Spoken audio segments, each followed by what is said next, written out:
Hi friends, welcome to our channel KSA studies for all subjects. Andhra Pradesh మరియు తెలంగాణ రెండు రాష్ట్రాల్లో టెట్కి prepare అవుతున్న ప్రతి ఒక్కరికి ఉపయోగపడే విధంగా మ్యాథ్స్ కంటెంట్లో భాగంగా టాప్ 100 గన్ షాట్ ప్రాబ్లమ్స్ని ఆల్రెడీ స్టార్ట్ చేసి నేను 70 ప్రాబ్లమ్స్ వరకు మన ఛానల్లో అప్లోడ్ చేయడం జరిగింది. ఇంకా ఎవరైనా ఆ వీడియోస్ చూడనట్లయితే ఆ 70 ప్రాబ్లమ్స్కి సంబంధించిన వీడియోస్ ఇంకా ఎవరైనా చూడనట్లయితే ఈ వీడియో కింద డిస్క్రిప్షన్లో వాటి లింక్స్ ఇస్తాను. అవి చూసిన తర్వాత ఈ వీడియోని చూసే ప్రయత్నం చేయండి. అప్పుడు మీకు ఒక క్లారిటీగా అర్థమయ్యే అవకాశం ఉంటుంది. ఈ వీడియోలో 71 to 85 మొత్తం 15 ప్రాబ్లమ్స్ చెప్పబోతూ ఉన్నా. 71 to 85 ప్రాబ్లమ్స్ని ఈ వీడియోలో నేను ఎక్స్ప్లెయిన్ చేయబోతూ ఉన్నా. ఈ వీడియోని చివరి వరకు చూడండి. 100% మీ ప్రిపరేషన్కి యూజ్ అవుతుంది. యూజ్ అయింది అని కనుక మీరు భావిస్తే మర్చిపోకండి, లైక్ చేయండి, మ్యాక్సిమం పాయింట్స్తో హైప్ ఇవ్వండి. నేను చేస్తున్న హార్డ్ వర్క్కి మీ నుంచి నేను ఆశిస్తున్న సపోర్ట్, లైక్, అలానే మ్యాక్సిమం పాయింట్స్తో హైప్ ఇవ్వటం. అలానే టెట్ డిఎస్సికి ప్రిపేర్ అయ్యే మీ ఫ్రెండ్స్కి కూడా మన ఛానల్ని షేర్ చేయండి. ఫస్ట్ టైం ఎవరైనా మన ఛానల్ని చూస్తున్నట్లుంటే వెంటనే సబ్స్క్రైబ్ చేసుకోండి. ఇక లేట్ చేయకుండా ఈ టాపిక్లోకి వెళ్ళిపోదాం. ఈ 15 ప్రాబ్లమ్స్ ఆల్జీబ్రా బేసిక్ గణితం నుంచి ఇంకొక 5 మోడల్స్ మిగిలిపోయి ఉన్నాయి, 5 ప్రాబ్లమ్స్ మిగిలిపోయి ఉన్నాయి. అవి చెప్పిన తర్వాత జామెట్రీ రేఖా గణితం గురించి చెప్తానండి. వెరీ వెరీ ఇంపార్టెంట్ ఈ వీడియో. ఖచ్చితంగా ఇప్పటికే మనం నెంబర్ సిస్టమ్, అలానే అర్థమెటిక్, డేటా హ్యాండ్లింగ్, ఆల్జీబ్రా కూడా దాదాపు అయిపోవచ్చింది. ఇక జామెట్రీ పార్ట్లో కూడా 10 ప్రాబ్లమ్స్ నేను ఈ వీడియోలో చెప్తాను. ఇంకొక 4-5 మోడల్స్ మాత్రమే మిగిలి ఉంటాయి. దాంతో జామెట్రీ కూడా కంప్లీట్ అయిపోతుంది, రేఖాగణితం కూడా. ఇంకా క్షేత్రమితి ఒక్కటి మాత్రమే మనకి పెండింగ్ ఉంటుంది. ఇక ఫస్ట్ క్వశ్చన్ చూద్దాం. ఈ వీడియోలో ఫస్ట్ క్వశ్చన్, అలానే ఆర్డర్లో 71st question. Gun shot problems 100 gun shot ప్రాబ్లమ్స్లో భాగంగా 71st క్వశ్చన్. ఇక్కడ ఇచ్చిన ఎక్స్ప్రెషన్ చూడండి ఒకసారి. దీని విలువ ఎంత అని అడిగారు. x+2y² minus 8xy by x minus 2y into x+2y. ఇక్కడ చూడండి ఒకసారి. ఇలాంటివి సాల్వ్ చేసేటప్పుడు మన కంపల్సరీగా ఫార్ములాస్ అవసరం అవుతాయి. ఫస్ట్ ఇక్కడ ఉన్న చూడండి ఒకసారి. x+2y² ఏ ఫార్ములాలో ఉంది? a+b² ఫార్ములాలో ఉంది కదా. ఫార్ములాస్ ఇక్కడ రాస్తున్నాను చూడండి. a+b² ఫార్ములాలో ఉంది. ఇది తెలియకుండా మనం ఖచ్చితంగా ఉండవు. కామెడీగా నేర్చుకునే ఉండుంటాయి. ఇది చిన్నప్పటి నుంచి చాలాసార్లు నేర్చుకుని ఉంటాం. ఫార్ములా ఏంటి? a² + b² + 2ab లేదా a² + 2ab + b², ఏది రాసినా పర్లేదు. ఇది ఈ ఫామ్లో ఉంది కాబట్టి x+2y² ఇలా రాద్దాం. x+2y² అలా రాద్దాం. ఫస్ట్ a² అంటే a అంటే x, b అంటే 2y. కన్ఫ్యూజ్ అవ్వద్దు. a అంటే x, b అంటే 2y. a² అంటే x² + b² అంటే 2y² + 2 ఇంటూ ab అని అంటే a అంటే x, 2 into x 2x, b అంటే 2y, 2x into 2y 4xy direct రాసేసా. 2 ఇంటూ x అంటే 2x, 2ab కదా. 2x ఇంటూ 2y అంటే ఇక్కడ ప్లస్ కాదు సార్, ఇంటూ అంటావింది. ఈ ఫార్ములా ప్రకారం నేను చెప్తుంది, కన్ఫ్యూజ్ అవ్వద్దు. ఆ ఫార్ములా ప్రకారం 2ab అని అంటే 2 ఇంటూ a ఇంటూ b అని అర్థం. 2x ఇంటూ 2y అని అంటే 4xy మైనస్ ఇక్కడ మిగిలి ఉన్నది 8xy minus 8xy by x minus 2y into x plus 2y. ఓకేనా? ఇక్కడ చూడండి. +4xy మైనస్ 8xy సబ్ట్రాక్ట్ చేస్తే ఏమవుతుంది? x² + 2y² అంటే 4y². 2y² అంటే అర్థం ఏంటంటే ఈ స్క్వేర్ 2కి yకి రెండింటికి మనం షేర్ చేయాలి. 4y² 4 + 4 - 8 అంటే -4xy. అర్థమైందా? +4xy - 8xy. నేను గత వీడియోలో చెప్తూ మీకు ఒక హింట్ ఇచ్చా. 2 వేరు సింబల్స్ ఉంటే తీసేసి పెద్ద నెంబర్ ముందు ఏం సింబల్ ఉంటే ఆ సింబల్ రాసేసింది అని చెప్పా. ఇక 2 వేరు సింబల్ ఉన్నాయి. 4 - 8 అంటే -4xy by x - 2y into x plus 2y. ఇది చూడండి ఒకసారి. మళ్ళీ న్యూమరేటర్ లవాన్ని చూడండి ఒకసారి. ఇది a² + b² minus 2ab formula ఉంది చూడండి. ఇది దేనికి ఫార్ములా? a - b² formula. అంటే ఎగ్జామ్ రాసేటప్పుడు మనకి ఇవన్నీ కూడా మైండ్లో రావాలి. ఎలా వస్తాయి సార్ అని అంటే ప్రాక్టీస్ మీద వస్తాయి. రావట్లేదు సార్ అని అంటే ప్రాక్టీస్ లేక. నువ్వు కనుక నెంబర్ ఆఫ్ ప్రాబ్లమ్స్ కనుక ప్రాక్టీస్ చేస్తూ ఉంటే ఎగ్జామ్ హాల్లో ప్రశాంతంగా ఇవన్నీ తెలుస్తాయి. నేనేం చెప్పా, క్వశ్చన్ అడిగింది ఏంటి, మనకు కనుక్కోవాల్సింది ఏంటి, దాని నుంచి మనకు తెలిసిన దాని వైపు అడుగులు వేసుకుంటూ వెళ్తున్నాం. ఇప్పుడు ఏ అంటే ఎక్స్, బి అని అంటే ఇక్కడ 4y² అని అంటే 4y² అంటే 2y హోల్ స్క్వేర్ నుంచే కదా మనం తీసింది. అంటే ఏ ఏమో ఎక్స్ అవుతుంది, బి ఏమో 2y హోల్ స్క్వేర్ అవుతుంది. కాబట్టి a minus B whole square అంటే X minus 2y whole square, X minus 2y whole square. అర్థమైందా? ఇదేమో a plus B whole square నుంచి a² plus b² plus 2ab మనం రాసుకున్నాం. ఇది a² plus b² minus 2ab నుంచి వెనక్కి వచ్చి a minus B whole square రూపంలో రాసుకున్నాం. ఇక్కడ ఏ అంటే ఎక్స్, బి అని అంటే 2y. ఎందుకని 4y² స్క్వేర్ చేస్తే 2y హోల్ స్క్వేరే కదా అయ్యేది. By X minus 2y into x plus 2y, x plus 2y. ఇది చూడు ఒకసారి, డినామినేటర్లో ఉన్న ఎక్స్ మైనస్ 2y, అలానే ఇక్కడ ఎక్స్ మైనస్ 2y స్క్వేర్ అంటే 2 ఉన్నాయని కదా, రెండిట్లో ఒకటి క్యాన్సిల్ అయిపోద్ది.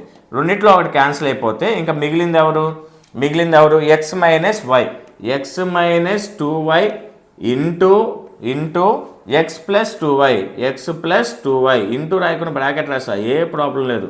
ఆఫ్ అని అంటే ఇంటూ అనే కదా అర్థం. ఇది చూడు ఒకసారి, ఇదే ఫార్ములాలో ఉంది.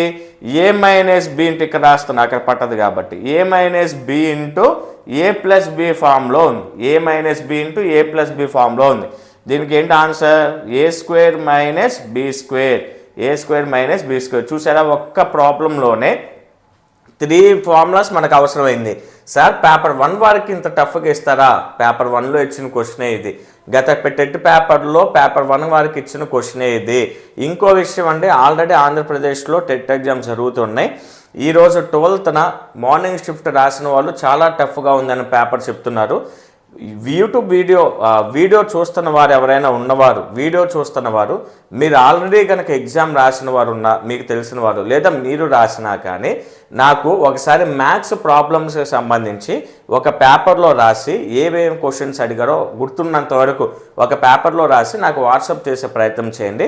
దాంట్లో క్వశ్చన్స్లో మీకు ఏమైనా డౌట్ ఉన్నా, దీనికి ఆన్సర్ ఏంటి అని అడిగినా, లేదంటే ఏమైనా సందేహాలు ఉన్నా కానీ నేను నీట్గా వీడియో చేసి మీకు ఎక్స్ప్లెయిన్ చేసే ప్రయత్నం చేస్తాను. నాకు క్వశ్చన్స్ కనుక మీరు అందిస్తే నేను వాటి ఆన్సర్స్ని వీడియోస్ రూపంలో మీకు అందిస్తాను. అప్పుడు మీకు కూడా ఒక క్లారిటీ వస్తుంది ఏ విధంగా చేయాలి ఇలాంటి ప్రాబ్లమ్స్ అనేది. నాకు క్వశ్చన్స్ అందించండి, మీకు ఆన్సర్స్ నేను ఈ వీడియోస్ రూపంలో మీకు అందిస్తాను. ఇక ఏ మైనస్ బి ఇంటూ ఏ ప్లస్ బి అంటే a² మైనస్ b², a² అంటే x². ఒకవేళ మీరు క్వశ్చన్స్ గుర్తులేవనంటే మొత్తం కంప్లీట్ అయిపోయిన తర్వాత కీ ఇచ్చిన తర్వాత మనకి పీడిఎఫ్లు ఇస్తారు కదా, క్వశ్చన్ పేపర్స్ పీడిఎఫ్స్ ఇస్తారు కదా, వాటిలో నుంచి ఒక్కొక్క షిఫ్ట్ నీట్గా మ్యాథ్స్ పేపర్స్ ఎక్స్ప్లెయిన్ చేసే ప్రయత్నం చేస్తా. ముందే కనుక తెలిస్తే ముందే ఎక్స్ప్లెయిన్ చేసేస్తా. a² మైనస్ b², ఏ అంటే ఎక్స్, బి అని అంటే 2y హోల్ స్క్వేర్, అంతే కదా. a² అంటే x² minus 2y whole square అని అంటే b² అని అంటే 2y హోల్ స్క్వేర్. ఇప్పుడు x² మైనస్ 2² అంటే 4y². ఆన్సర్ ఇది, x² మైనస్ 4y². సార్ ఎంత చేయాలా? షార్ట్ కట్స్ ఏమీ లేదా? ఈ మోడల్లో ఇంకా షార్ట్ కట్స్ ఏమీ లేవు, మనం ఖచ్చితంగా చేసుకుంటూ వెళ్ళాల్సిందే. ఇంత చేస్తే టైం వేస్ట్ అవుతుంది కదా సార్ అంటే నీకు ప్రాక్టీస్ మీద చాలా స్పీడ్గా చేసే అనుభవం పెరుగుతుంది. అక్కడ నేను నీకు అర్థమయ్యేటట్లు ఎక్స్ప్లెయిన్ చేయాలి కాబట్టి ఒక ప్రాబ్లం ఇంతసేపు పట్టింది. నీకు ఎగ్జామ్ హాల్లో నీకు ఓన్గా రాసుకుంటావు కాబట్టి ఇంత టైం పట్టదు. ఆన్సర్ వచ్చేసరికి దీనికి x² మైనస్ 4y² అనేది ఆన్సర్ అవుతుంది. ఈ మోడల్ క్వశ్చన్స్ కూడా చాలా చాలా ఇంపార్టెంట్ అండి. టఫ్గా అడగాలనుకున్నప్పుడు అడుగుతారు. మనకి ఈ 3 ఫార్ములాలు, దీంతో పాటుకి ఇంకొన్ని ఫార్ములాస్ ఉన్నాయి, అవి కూడా నేను ఇప్పుడు నెక్స్ట్ ప్రాబ్లమ్స్లో చెప్తాను. ఇవి చాలా చాలా ఇంపార్టెంట్, గుర్తుపెట్టుకోండి. ఖచ్చితంగా క్వశ్చన్స్ వస్తున్నాయండి పేపర్ 1 వారికి, పేపర్ 2 వారికి. ఈ మోడల్లో జాగ్రత్తగా వినండి. తర్వాత -3 whole power m+1 into -3 whole power m-n1 equal to -3 whole power sorry అండి -3m + 5. Then the value of m is, ఇక్కడ వరకు ఈక్వేషన్ ఇచ్చారు. అయినా m యొక్క విలువ ఎంత, m యొక్క విలువ ఎంత కనుక్కోమన్నారు. టైప్ చేస్తే ఇక్కడ పవర్స్లో సరిగ్గా రావడం లేదని చెప్పి నేను రాయటం జరిగింది. ఇక్కడ క్వశ్చన్ చూడండి ఒకసారి. -3 whole power m+1 into -3 whole power m-1 equal to -3 whole power -3m+5 ఇది ఇచ్చి m విలువ కనుక్కోమన్నాడు. ఇది ఏ ఫార్ములాలో ఉంది? ఈ రెండు చూడండి ఒకసారి. ఫార్ములా ఇక్కడ మనకు ఉపయోగపడే formula a power m into a power n equal to a power m+n, a power m+n, a power m+n. ఇక్కడ బేసెస్ ఈక్వల్గా ఉండి పవర్స్ డిఫరెంట్గా ఉంటే వాటిని యాడ్ చేస్తే చాలు. భూములు సమానంగా ఉండి ఘాతాలు కనుక వేరుగా కనుకుంటే ఘాతాలు మనం యాడ్ చేస్తే చాలు. ఇప్పుడు -3 ఒకసారి రాసి m+ ఎక్స్పోనెంట్స్ నేను యాడ్ చేస్తున్నా. m+1 ప్లస్ m-1 అంతేనా? ఇక్కడ చూడం +1 -1 cancel equal to -3 whole power -3m+5 ఇక్కడ రిమైనింగ్ ఏముంది? 2m -3 m+m అంటే 2m equal to -3 whole power -3m+5 భూములు సమానంగా ఉంటే ఘాతాంకాలు కూడా ఈక్వల్ చేయొచ్చు, సమానం చేయొచ్చు. బేసెస్ ఈక్వల్గా ఉంటే ఎక్స్పోనెంట్స్ ఈక్వల్ అవుతాయి. 2m equal to -3m+5 2m equal to -3m+5 bases ఈక్వల్గా ఉన్నాయి కదా, అందుకని ఎక్స్పోనెంట్స్ మనం ఈక్వల్ చేసాం. 2m -3m ఇటు వస్తే +3m అవుతుంది, అర్థమైందా? 2m -3m ఇటు వస్తే +3m అవుతుంది. 2m + 3m 5m equal to 5 m equal to 5 ఇక్కడ మల్టిప్లై చేస్తుంది, ఇటువైపు వెళ్తే డివైడ్ చేస్తుంది. 5 1s 5 1s. ఇప్పుడు ఆన్సర్ ఎంత? m equal to 1. m ప్లేస్లో 1 ఆన్సర్ అవుతుంది. నీకు ఎగ్జామ్లో నువ్వు అంతా చేయాల్సిన అవసరం. ఇక్కడ నువ్వు డైరెక్ట్గా +1 -1 క్యాన్సిల్ చేసుకోవచ్చు. 2m ఈక్వల్ టు -3m+5 నీకు అర్థమైపోద్ది. 2m -3m ఇటు వస్తే +3m equal to 5 5m equal to 5 m equal to 1 అని నువ్వు క్వశ్చన్ చూడంగానే డైరెక్ట్గా అర్థమైపోద్ది. నేను నీకు అర్థం కావాలి కాబట్టి నిరాశ. సార్ ఇంత పెద్దవి నేను ఎగ్జామ్లో రాయడం కుదరదు, నాకు షార్ట్ కట్స్ చెప్పానంటే దీంట్లో షార్ట్ కట్స్ ఏమీ ఉండవు. నీకు బ్రెయిన్ స్పీడ్ అయ్యే దాన్ని బట్టే ఇక్కడే చూసి నువ్వు డైరెక్ట్గా ఆన్సర్ చెప్పేసి టక ఎలా చెప్పాలో కూడా చూశాను కదా. ప్రాక్టీస్ మీద వస్తుంది. ఒకవేళ ప్రాక్టీస్ లేకపోతే మార్కు ముఖ్యం కదా మనకి, కాబట్టి చేసే ప్రయత్నం చేయండి. Next 73 question. 73వ ప్రశ్న. 49 whole power 1/2 -1/125 whole power 1/3 by A 8 power 2/3. ఇది చూడండి ఒకసారి. 49ని 7 స్క్వేర్గా రాసుకోవచ్చు కదా నేను, ఓకేనా? ఇది ఎక్స్పోనెంట్స్ అండ్ పవర్స్ చాలా ఇంపార్టెంట్ అండి ఈ మోడల్స్. నువ్వు 49 ఏ విధంగా రాసుకోవాలో నీకు ఐడియా రావాలి. ఇంటూ 1/2 మైనస్ 125ని 5/3గా రాసుకోవచ్చు కదా, 5/3 రాసుకోవచ్చు కదా, పవర్ 1/3 బై 8ని 2³ రాసుకోవచ్చు కదా, 2³ హోల్ పవర్ 2/3. ఇదంతా ఎందుకు రాసా? ఇగో ఈ ఫార్ములా కోసం. A power m into A whole power n, A power m into whole power n equal to A power mn. ఇది formula. A power m whole power n equal to A power m into n. అక్కడ మధ్యలో ఏం లేదంటే into ఉన్నట్లు. ఇక్కడ చూడండి, A power m whole power n ఫార్ములాలో ఉంది కాబట్టి 7 2 ఇంటూ 1/2 అంతేగా. m ఇంటూ n కదా, m అంటే 2 n అంటే 1/2 మైనస్ 5 పవర్ 3 ఇంటూ 1/3 ఇది కూడా సేమ్ అంతే బై 2 పవర్ 3 ఇంటూ 2/3. ఇది చూడు, నేను వాటిని ఎందుకు మార్చుకున్నానంటే దీనికోసం. ఇది క్యాన్సిల్ అయిపోద్ది, 2 3 క్యాన్సిల్ అయిపోతుంది, మళ్ళీ 3 క్యాన్సిల్ అయిపోద్ది. ఇంకా రిమైనింగ్ ఏముంది? 7 పవర్ 1 అన్నా 7 అన్నా ఒకటే. 7 మైనస్ 5 పవర్ 1 అంటే 5 బై 2 స్క్వేర్ ఉంది చూడండి, 2 స్క్వేర్ 1 ఇంటూ 2 2 అంటే 2 స్క్వేర్ ఉంది. 7లో నుంచి 5 తీసేస్తే 2/2 స్క్వేర్ అంటే 4 క్యాన్సిల్ చేస్తే సింప్లెస్ట్ ఫామ్లోకి మారిస్తే 1/2 2 1s 2 2s 4 కదా. కాబట్టి ఆన్సర్ ఎంత? 1/2 ఈజ్ ద రైట్ ఆన్సర్. అర్థమైంది కదా. ఇక్కడ కూడా సేమ్ అంతే, నువ్వేమీ చేయాల్సిన అవసరం లేదు. దీన్ని 7 స్క్వేర్ అనుకుంటా మైండ్లోనే. 2 2 క్యాన్సిల్ అయిపోతుంది, 7 మిగులుతుంది. 5 క్యూబ్ 3 3 క్యాన్సిల్ అయిపోతుంది, 5 మిగులుతుంది. 7 - 5 అంటే 2. ఇక 2 క్యూబ్ 3 3 క్యాన్సిల్ అయిపోయి 2 స్క్వేర్ అంటే 4. 2/4ని సింప్లెస్ట్ ఫామ్లోకి మారిస్తే 1/2. చూసారా, చేసైనా చెప్పొచ్చు లేదా టగటక మన మనసులో అనుకోనన్నా చెప్పొచ్చు. తర్వాత ఈ మోడల్ చూడండి, 74th క్వశ్చన్. 74th question. ఇది ఎస్జిటి వారికి ఎక్కువగా అడగరు ఈ మోడల్, కాకపోతే గత టెట్ పేపర్లో అడిగిన ప్రశ్న ఇది. 2 మోడల్స్ ఉన్నాయి, ఆ రెండింటి మించి ఎక్కువగా వెళ్ళరు. స్కూల్ అసిస్టెంట్ వారికి మాత్రం అడిగే అవకాశం ఉంది, జాగ్రత్త చూడండి. If x + 1/x = 5 then value of x² + 1/x² is. x + 1/x first process చెప్తాను. నా ఉద్దేశం ప్రకారం అయితే ప్రాసెస్ అయితేనే బెస్ట్. షార్ట్ కట్స్ నువ్వు ఎన్నని నేర్చుకుంటావు, ఫార్ములాస్ బేస్ మీద నువ్వు ఎన్నని నేర్చుకుంటావు.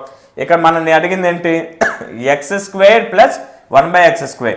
x + 1/x = 5 అయినా x² + 1/x² యొక్క విలువ ఎంత అని అడిగారు. ఇక్కడ చూడండి, x + 1/xని రెండింటినీ కూడా ఈక్వేషన్లో రెండు వైపులను కూడా నేను స్క్వేరింగ్ ఆన్ బోత్ సైడ్ చేస్తున్నా, ఇరువైపుల వర్గం చేస్తున్నా. స్క్వేరింగ్ ఆన్ బోత్ సైడ్స్ చేస్తే 1/1 x + 1/x whole square, x + 1/x whole square = 5². అంతేనా? మ్యాథ్స్లో రెండింటిని మనం చూసేటప్పుడు రెండింటిని ఒకే విధంగా మార్చాలి. LHS RHSని స్క్వేర్ చేస్తే మళ్ళీ వెనక్కి వెళ్తే x + 1/x = 5 అవుతుంది. మనం మార్చిన దీని విలువ మారకూడదు, గుర్తుపెట్టుకో. ఆ విధంగా మనం కన్వీనియంట్గా మార్చుకుంటూ వెళ్ళాలి. 2 స్క్వేర్ ఎందుకు చేసావు సార్, ఇక్కడ స్క్వేరే కదా నన్ను అడిగింది, ఇక్కడ ఎక్సే ఉంది కాబట్టి ఇక్కడ స్క్వేర్స్ కదా అడిగింది, దానికోసం నేను స్క్వేర్ చేశా. ఒకవేళ క్యూబ్ అడుగుంటే క్యూబ్ చేసేవాడిని, అంతేనా? అర్థమైందా? ఇప్పుడు ఇది a+b² ఫార్ములాలో ఉంది కదా, a+b² ఫార్ములాలో ఉంది కదా, నీకు తెలుసు ఆ ఫార్ములా, ఇందాక నేను రాసా. a² + b², 1 స్క్వేర్ అన్నా 1 అన్నా ఒకటే, అందుకని నేను డైరెక్ట్గా 1 రాసా. ప్లస్ 2ab, 2 × a అంటే x × b అంటే 1/x = 5² అంటే 25. ఎజ్జూర్ ఇక్కడ స్క్వేర్ ఇక్కడ స్క్వేర్ క్యాన్సిల్. ఇక్కడ మిగిలింది ఏంటి, x² + 1/x² +2 అటు వెళ్తే -2 అవుతుంది, అంతేనా? ఇక్కడ యాడ్ చేస్తుంది, అటు వెళ్తే సబ్ట్రాక్ట్ చేస్తుంది. 25 - 2 అంట 23. ఇప్పుడు ఆన్సర్ ఎంత, 23 ఆన్సర్ అవుతుంది. 23 ఆన్సర్ అవుతుంది. అర్థమైందా? ప్రాసెస్ కూడా చాలా సింపులే. దీనికి మామూలుగా షార్ట్ కట్స్ ఏం చెప్తారు, a² ఇక్కడ ప్లస్ అడిగితే a² - 2, ఒకవేళ ఇక్కడ మైనస్ అడిగితే a² + 2 అంటారు. ఫార్ములాస్ అంటే షార్ట్ కట్ ఫార్ములా, ఇది షార్ట్ కట్ ఫార్ములా అంటే చూడంగానే ఆన్సర్ పెట్టడానికి.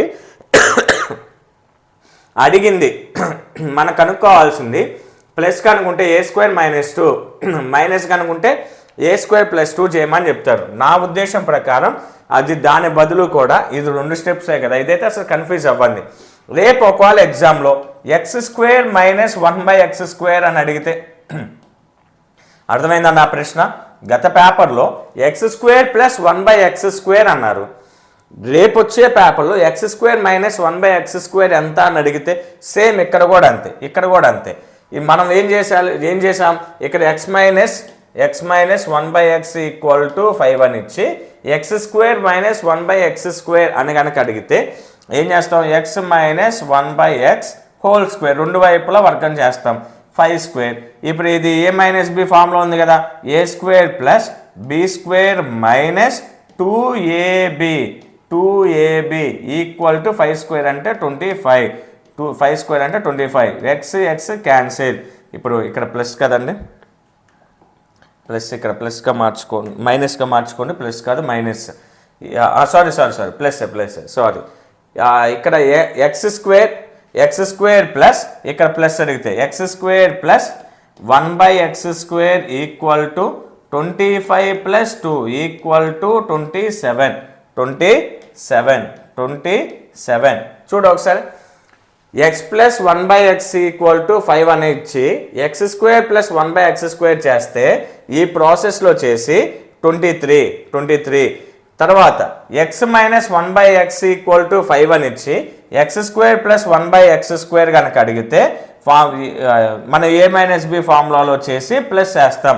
మళ్ళీ చెప్తున్నా, గత టెట్లో ఈ క్వశ్చన్ అడిగారు. ఈసారి X minus 1/x equal to 5 అని ఇచ్చి x² ప్లస్ 1/x² కనుక అడిగితే మళ్ళీ చెప్తున్నా X minus 1/x equal to ఎంతో కొంత ఏ నెంబర్ అని ఇవ్వనండి, 5 అని ఇవ్వాల్సిన అవసరం లేదు కదా, ఇచ్చి x² ప్లస్ 1/x² కనుక అడిగితే ఈ ప్రాసెస్లో చేయండి. అప్పుడు X minus 1/x whole square చేసేసి ఈ మెథడ్లో చేయండి, కంప్లీట్ అయిపోతుంది. Next question. ఇంకా దీంట్లో వీటిలో పేపర్ 1 వరకు ఇంతకు మించి ఎక్కువగా అడగరు. పేపర్ 2 వాళ్ళు కూడా ఇచ్చిన దాన్ని క్యూబ్ అడిగితే క్యూబ్ చేయండి, దాన్ని బట్టి మీరు దాన్ని కన్వర్ట్ చేసుకునే ప్రయత్నం చేయండి. ఇవేం షార్ట్ కట్ ప్రాబ్లమ్స్. ఇక్కడ x plus 1/x equal to 5 ఇచ్చి x² ప్లస్ 1/x² అడిగితే ఇది formula a² minus 2. x minus 1/x equal to 5 ఇచ్చి ఇది అడిగితే a² ప్లస్ 2 ఆన్సర్ అవుతుంది. అంతే కదా వచ్చేది మనకి. Next question 75th question.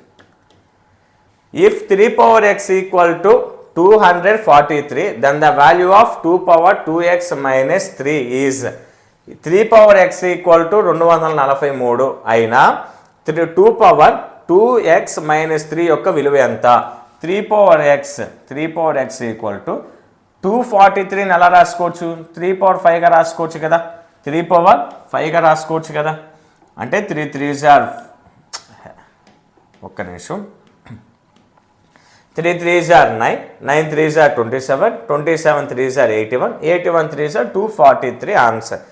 ఇప్పుడు మీకు ఏం చెప్పా, బేసెస్ భూములు కనుక సమానంగా ఉంటే ఎక్స్పోనెంట్స్ ఈక్వల్గా అవుతాయి అని చెప్పాను కదా, కాబట్టి x ఈక్వల్ టు 5 వచ్చింది. మనం అడిగింది ఏంటి? 2 power 2x మైనస్ 3 విలువ ఎంత అని అడిగాడు. 2 power 2 ఇంటూ x అంటే మనకేమొచ్చింది 5 minus 3, 2 power 2 5s are 10 minus 3 అంటే ఆన్సర్ ఎంత? 2 power 7. కొన్ని సందర్భాల్లో 2 power 7 అని అలానే ఉంచుతారు, కొన్ని సందర్భాల్లో ఆన్సర్ ఇస్తారు. 2 power 7 అంటే 2ని 7 టైమ్స్ మల్టిప్లై చేయాలి. 2 2s are 4, 4 2s are 8, 8 2s are 16, 16 2s are 32, 32 2s are 64, 64 2s are 128, 64 2s are 128 answer 128 answer అవుతుంది. ఇంకెంతటితో ఆల్జీబ్రాకి సంబంధించిన కంప్లీట్ ఇన్ఫర్మేషన్ అయిపోయింది. నెక్స్ట్ జామెట్రీ చూద్దాం. రేఖాగణితం very very very very important topic అండి. ఖచ్చితంగా ఇప్పుడు నేను చెప్పే టాపిక్స్ 3 కాన్సెప్ట్స్ చెప్తాను ఆల్జీబ్రా జామెట్రీకి సంబంధించి. దాని నుంచి 3 బిట్స్ వచ్చినా ఆశ్చర్యపోకల్లా, లేదా కనీసం 1-2 బిట్లైనా వస్తాయి దీని నుంచి. మనం జామెట్రీలో ముఖ్యంగా నేర్చుకోవాల్సింది లైన్స్ అండ్ యాంగిల్స్, రేఖలు మరియు కోణాలు. రేఖలు మరియు కోణాలు. దీంట్లో ఒక్కొక్క దాని గురించి నేను నీట్గా ఎక్స్ప్లెయిన్ చేస్తాను. కోణాలకు సంబంధించి యాంగిల్స్ సంబంధించి ముందు ఇన్ఫర్మేషన్ ఇచ్చిన తర్వాత గత టెట్ పేపర్లో ఏ విధంగా అడిగారు నేను ఇప్పుడు క్లారిటీగా ఎక్స్ప్లెయిన్ చేస్తాను. యాంగిల్స్ ఫస్ట్ చూడు, 0 డిగ్రీలు కనుక ఉంటే దాన్ని శూన్యకోణం అంటాం. శూన్యకోణం ఇంగ్లీష్లో వచ్చేసరికి 0 యాంగిల్ అంటాం. 0 యాంగిల్. తర్వాత 0కి 90కి మధ్యలో కనుక ఉంటే దాన్ని అల్పకోణం అంటాం. అల్పకోణం ఇంగ్లీష్లో అక్యూట్ యాంగిల్ అంటాం. నెక్స్ట్ కరెక్ట్గా 90 డిగ్రీలు కనుక ఉంటే అది రైట్ యాంగిల్. తెలుగులో లంబకోణం. ఇంకా కోణం అని రాయడంలా, కోణం అని కానీ యాంగిల్ అని రాయట్లా. నీకు రైట్ ఇదంతా అర్థమైపోద్ది కదా, చెప్తున్నాను ప్రొనౌన్స్ చేస్తున్నాను కదా. నెక్స్ట్ 90 నుండి 180 మధ్యలో ఉన్న కోణాన్ని, 90 నుండి 90 to 180 మిడిల్లో ఉన్న యాంగిల్ని రిఫ్లెక్స్ యాంగిల్ అంటాం. తెలుగులో పరావర్తన కోణం.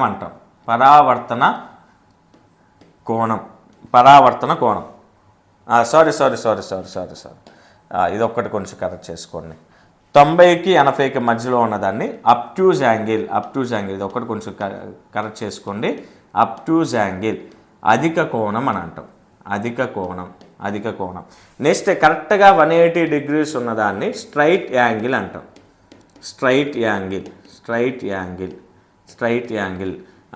దీన్ని సరళ కోణం, సరళ కోణం, తెలుగులో సరళ కోణం. నెక్స్ట్ 180కి ఇక్కడ చెప్పాల్సింది పొరపాటున అక్కడ చెప్పాను. 180కి 180కి మధ్యలో ఉన్న కోణాన్ని రిఫ్లెక్స్ యాంగిల్ అంటాం. రిఫ్లెక్స్ యాంగిల్ అని అంటాం. తెలుగులో వచ్చేసరికి పరావర్తన కోణం, పరావర్తన కోణం, పరావర్తన కోణం. తర్వాత ఎగ్జాక్ట్గా 360 డిగ్రీస్ ఉంటే దాన్ని కంప్లీట్ యాంగిల్ అంటాం. దాన్ని కంప్లీట్ యాంగిల్ అంటాం. తెలుగులో వచ్చేసరికి సంపూర్ణ కోణం, తెలుగులో సంపూర్ణ కోణం అని అంటాం. ఇవన్నీ కూడా జాగ్రత్తగా గుర్తుపెట్టుకోండి. వీటి మీద మ్యాచింగ్ సరిగా అవకాశం ఉంది. యాంగిల్స్ అన్నీ ఇచ్చేస్తారు, ఏదో ఒక యాంగిల్ ఇస్తారు, ఇటువైపున వాటి నేమ్స్ ఇస్తారు. మ్యాచ్ ది ఫాలోయింగ్ అని ఇస్తారు, జతపరచండి అనే క్వశ్చన్స్ ఇస్తారు. ఖచ్చితంగా నాకు గెస్ కరెక్ట్ అయితే ఏదో ఒక పేపర్లో ఇస్తారు. ఎందుకనంటే రీసెంట్గా ఆంధ్రప్రదేశ్ వాడికి జరుగుతున్న టెట్ పేపర్స్లో మ్యాచింగ్ ఓరియంటెడ్ క్వశ్చన్స్ ఎక్కువ ఇస్తున్నారు అంటున్నారు. కాబట్టి మ్యాథ్స్లో మ్యాచింగ్స్ ఇలాంటివి అడగగలరు. ఇలాంటివి కానీ తర్వాత హెక్సాగాన్ అంటే ఎన్ని సైడ్స్ ఉంటాయి అలాంటి సైడ్స్ని బేస్ చేసుకొని కానీ సిమెట్రీకి సంబంధించి సౌష్ఠవానికి సంబంధించి కూడా అడుగుతారు. ఇవన్నీ నీకు గనక గుర్తుంటే మ్యాచింగ్ చాలా సింపుల్, సెకండ్స్లో అయిపోతాయి. 0 డిగ్రీస్ అంటే శూన్య కోణం, 0 యాంగిల్. 0కి 90కి మధ్యలో కనుక యాంగిల్ ఉంటే అల్పకోణం ఎక్యూట్ యాంగిల్. 90 డిగ్రీస్ కనుక ఉంటే రైట్ యాంగిల్ లంబకోణం. 90కి 180కి మధ్యలో కనుక ఉంటే అబ్ట్యూజ్ యాంగిల్ అధిక కోణం. 180 కనుక ఉంటే స్ట్రైట్ యాంగిల్. 180కి 360కి మధ్యలో ఉంటే రిఫ్లెక్స్ యాంగిల్ పరావర్తన కోణం. 360 డిగ్రీస్ ఉంటే ఇది సంపూర్ణ కోణం అవుతుంది. అలానే పూరక కోణం, ఇవి వెరీ వెరీ ఇంపార్టెంట్ అండి, ఖచ్చితంగా క్వశ్చన్స్ వచ్చేవి. పూరక కోణం, సంపూరక కోణం, సంపూరక కోణం. తర్వాత సంయుగ్మ కోణం. ఇది ఎస్జిటి వారికి పేపర్ వారికి లేదు, పేపర్ 1 వారికి లేదు సంయుగ్మ కోణం అనేది, కానీ నేర్చుకోండి. పూరక కోణం అంటే ఇంగ్లీష్లో complementary angle, complementary angle, complementary angle, complementary angle.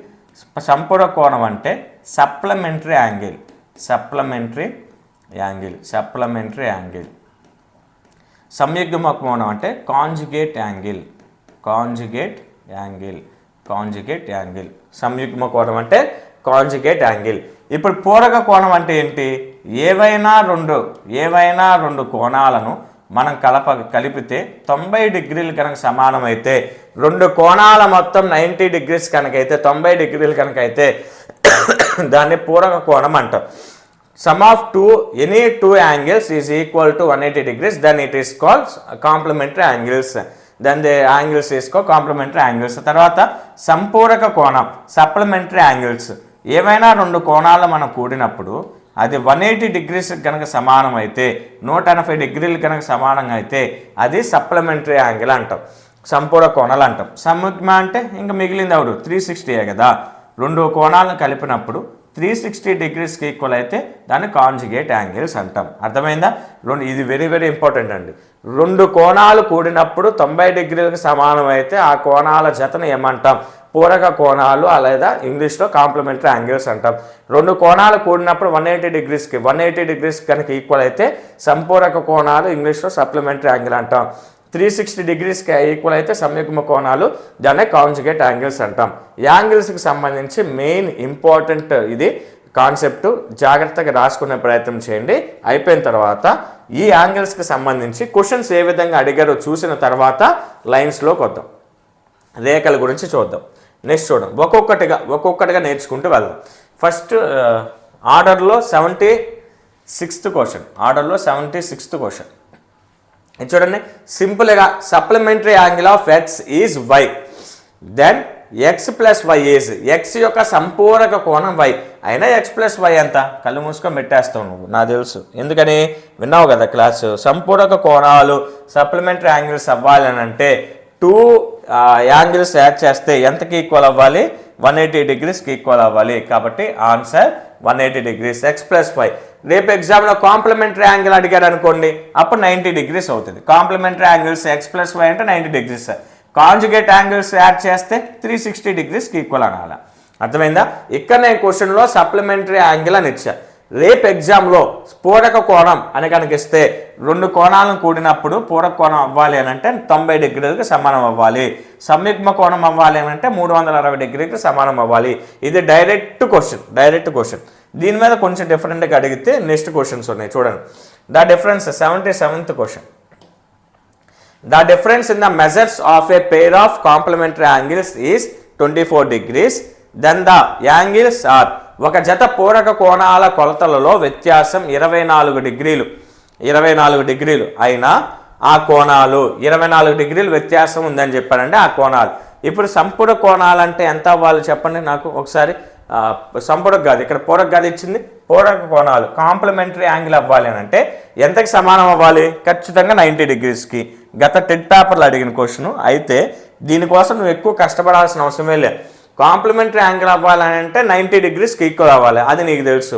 ఇచ్చిన ఆప్షన్లో 90 డిగ్రీస్కి ఈక్వల్ అయ్యేది ఇది ఒక్కటే ఆప్షన్. 30 + 54 అంటే 84, అది కాదు, ఇది 180. ఇది సంపూరక కోణం, సప్లిమెంటరీ యాంగిల్స్ అవుతాయి ఇవి, కానీ పూరక కోణాలు కావు. ఇక్కడ చూడండి, ఇక్కడ 72 డిగ్రీస్ వచ్చేది. అంటే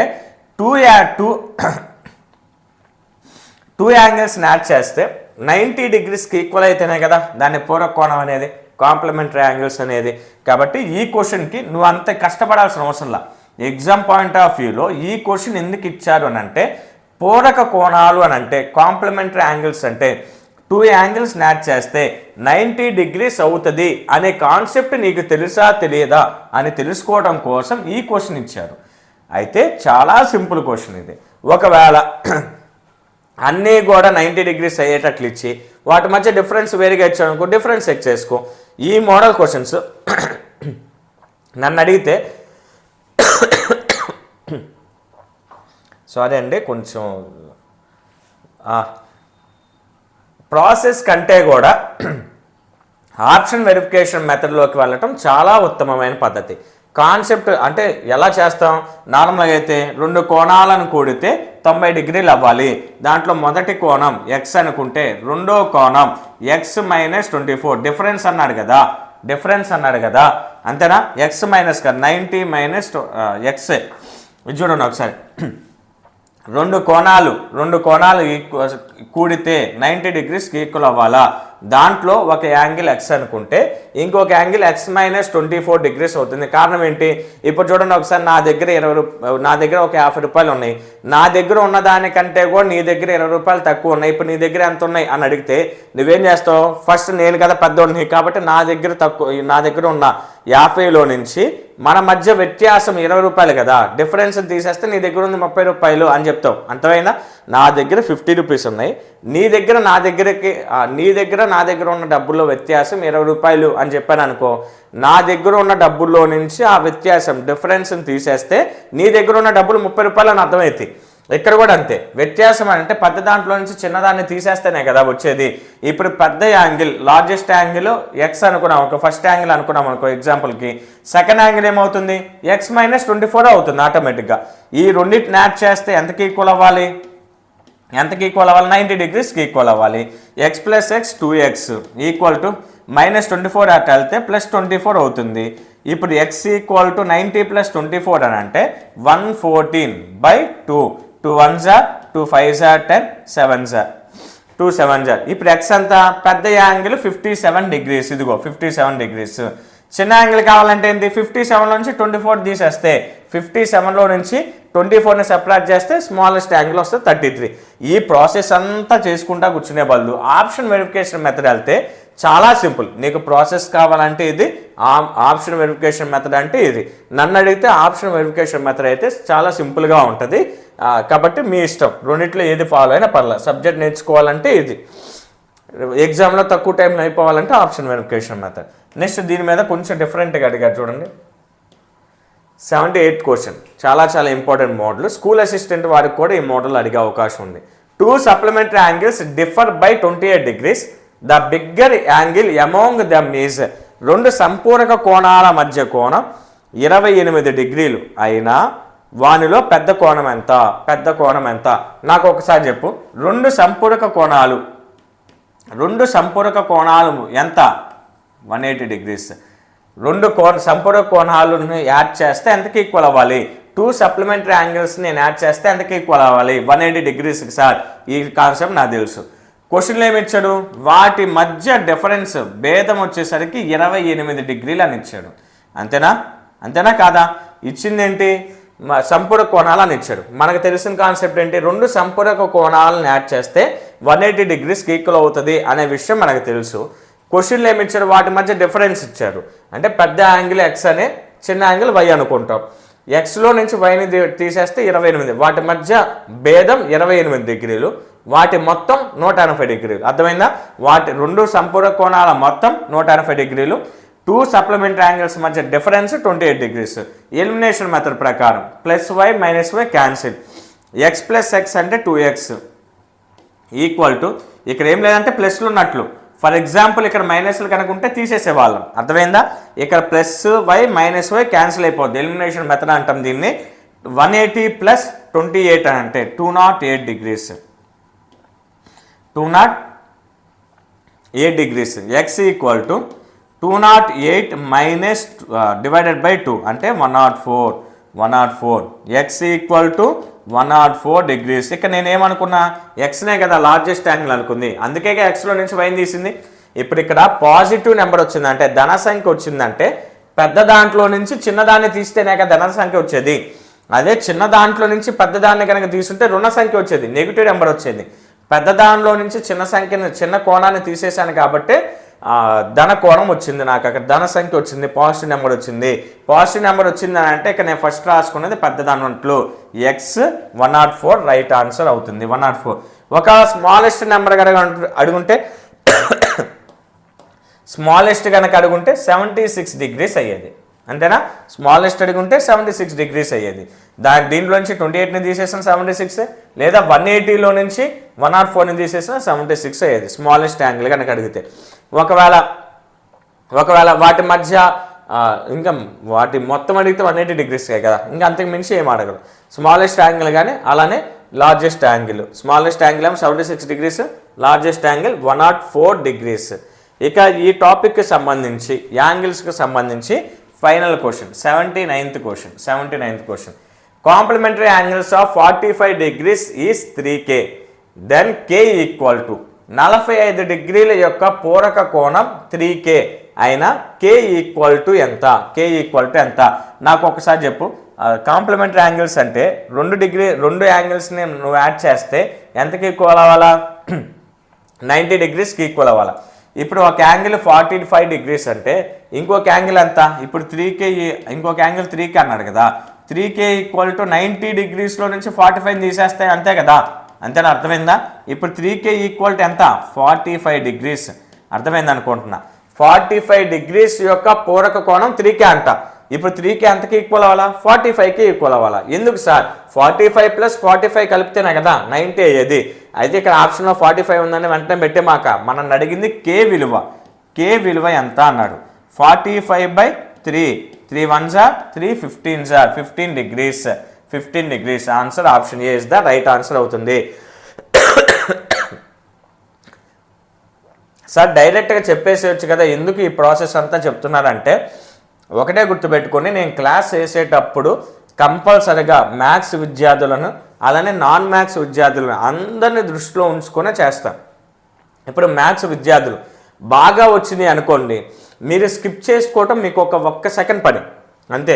ఈ క్వశ్చన్ మీకు బాగా వచ్చింది అనుకోండి, నాకు తెలిసి దీని ఆన్సర్ అనుకుంటే, మ్యాథ్స్ విద్యార్థులకు నేను చెప్పే సలహా ఏంటంటే, క్వశ్చన్ అడగగానే పాస్ చేసుకొని దాని ఆన్సర్ రాసుకోండి, లాస్ట్లో ఆన్సర్ చూసుకోండి. రైట్ అయితే స్కిప్ చేసేసుకోండి. నేనే చెప్తున్నాను కదా స్కిప్ చేసుకోమని. ఎందుకనంటే మీకు ఇబ్బంది లేకుండా ఉంటుంది.